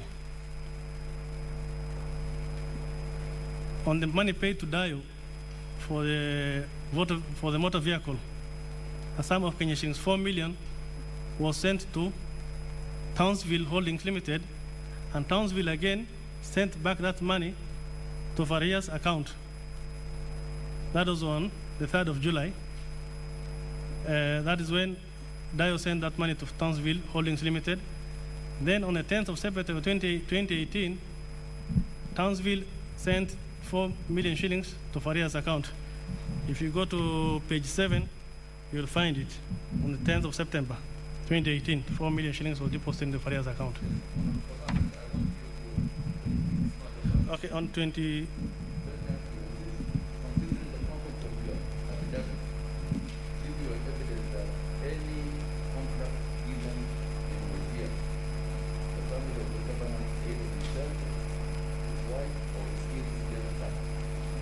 Yes. And give you evidence that these bank statements, both from the central bank account and these other banks, are testimony to that. Yes. Would you like to adapt your evidence and annex it as evidence before this committee? For sure, yes.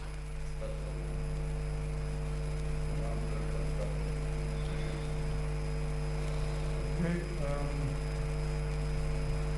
thank you, Honorable Mohammed. We still have about 5 minutes. Councillor Mohamud, you requested you to reserve your cross-examination to tomorrow. Honorable Senators, we have 5 minutes. If you have any clarification before we adjourn at 6. Anybody who wants to seek a clarification? Senator Petronila Were. Just one clarification. You said ARAG construction company directors are associated with the governor. What relation is there between those directors and the governor? Since you are able to prove about the wife and the daughter Farhia, what about the directors of ARAG construction? These are family relations, Chairman. Where can we get that? In your... What? Oh, I said they're associated, but I didn't specifically say. But I know when I say it is associated. No, I don't have the birth certificates to prove that.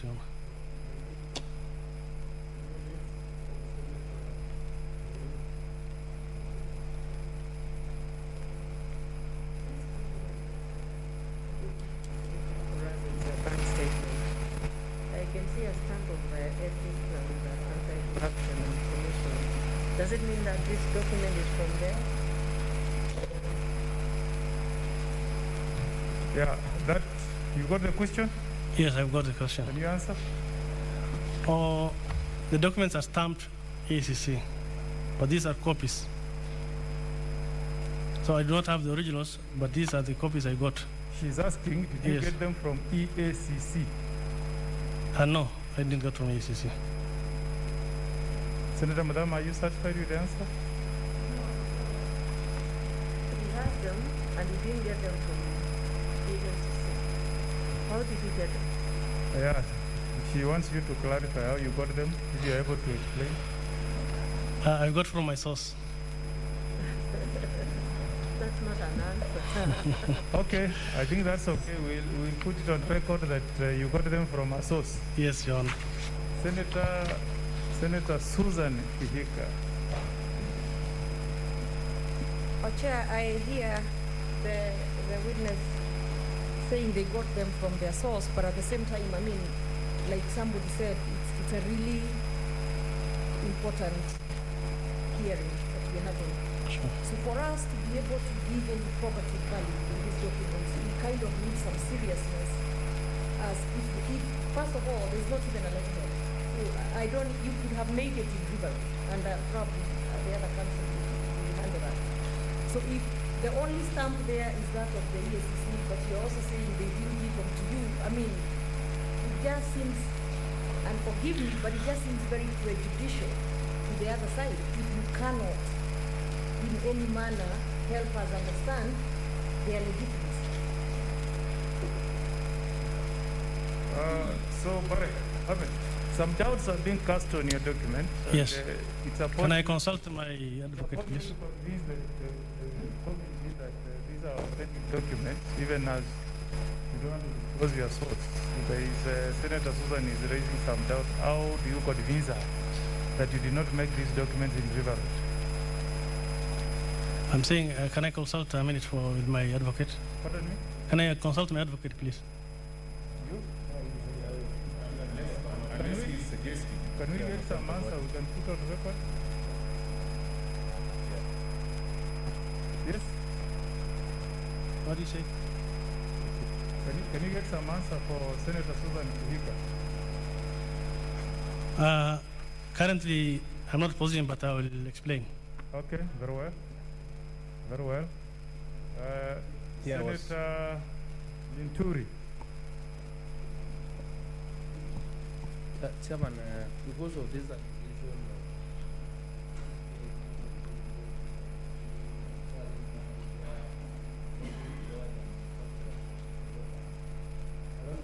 whether you have attached anywhere documents to demonstrate that such processes, especially in terms of procurement, took place, who are involved in the evaluation of these tenders, and whether there is any letter to show, yes, there was that 60 million worth of, no, the 60,000 cubic, millimeter of a dam, where you are lent 9 million shillings having been paid as a bribe, so that at least we can be able to check the documentation and see a flow. So maybe 9 million was paid, the handiwork was on this date, after the handiwork, 9 million was paid, and immediately after probably being paid, yeah, a letter of award was given, something like that, at least to be able to create some flow, and which you can actually make inference and see whether the story being given here is a creation in your mind, or is actually something that is really supported by documentation. Because it's critical, we want justice for everyone. Mr. Honorable Mohammed, your response? Chairman, you know, as the council and even the Honorable Senator said, it's a serious issue, and I know it's a serious issue because appearing before the Senate, of the committee of the Senate, with this motion of impeaching the governor is not a serious, it's not a small matter. At the same time, Chair, you also know it's not also going to be easy to get documents to prove such a case. So with me, I've done my part to bring these documents that I have and to prove to this Honorable Court under oath. So you are not able, are you answered to your satisfaction because you're fine? Okay, so Honorable, sorry.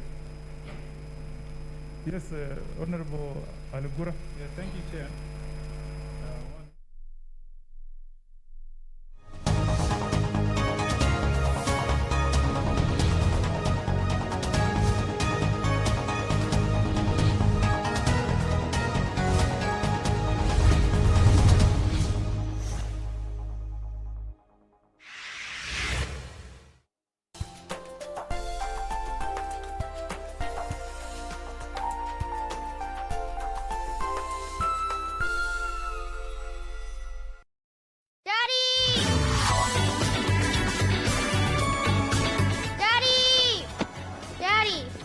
I'm not his father. He's not my son. You've made a big mistake.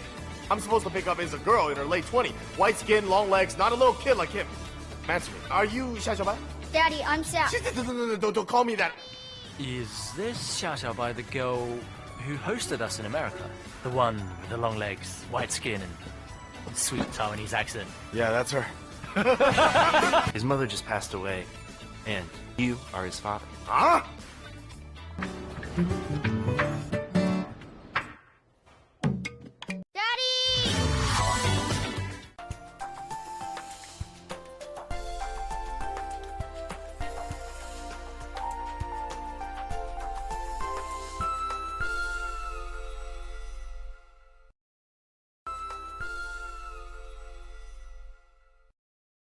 Je, umeomoka? Kama hujaomoka kwenye QuickBay ndio mambo yote. Hapa tuko na fridge, kodi yake ni CM.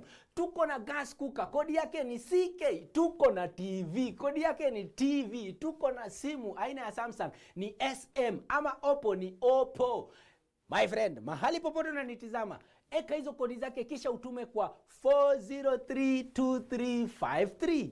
4032353, alafu utakuwa unaomoka na hizi bidhaa. Kumbuka, kwenye QuickBay ni bidhaa bora zaidi kwa bei ya chini.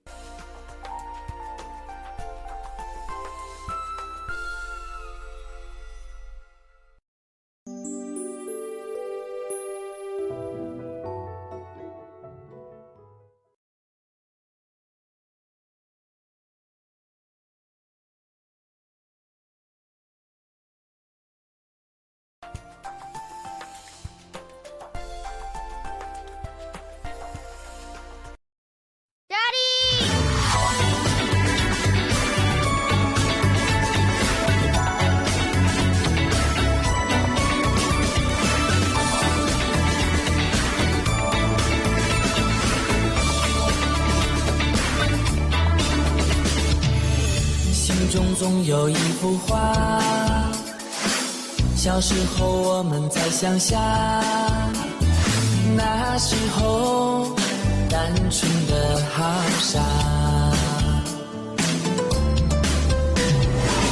日记写错字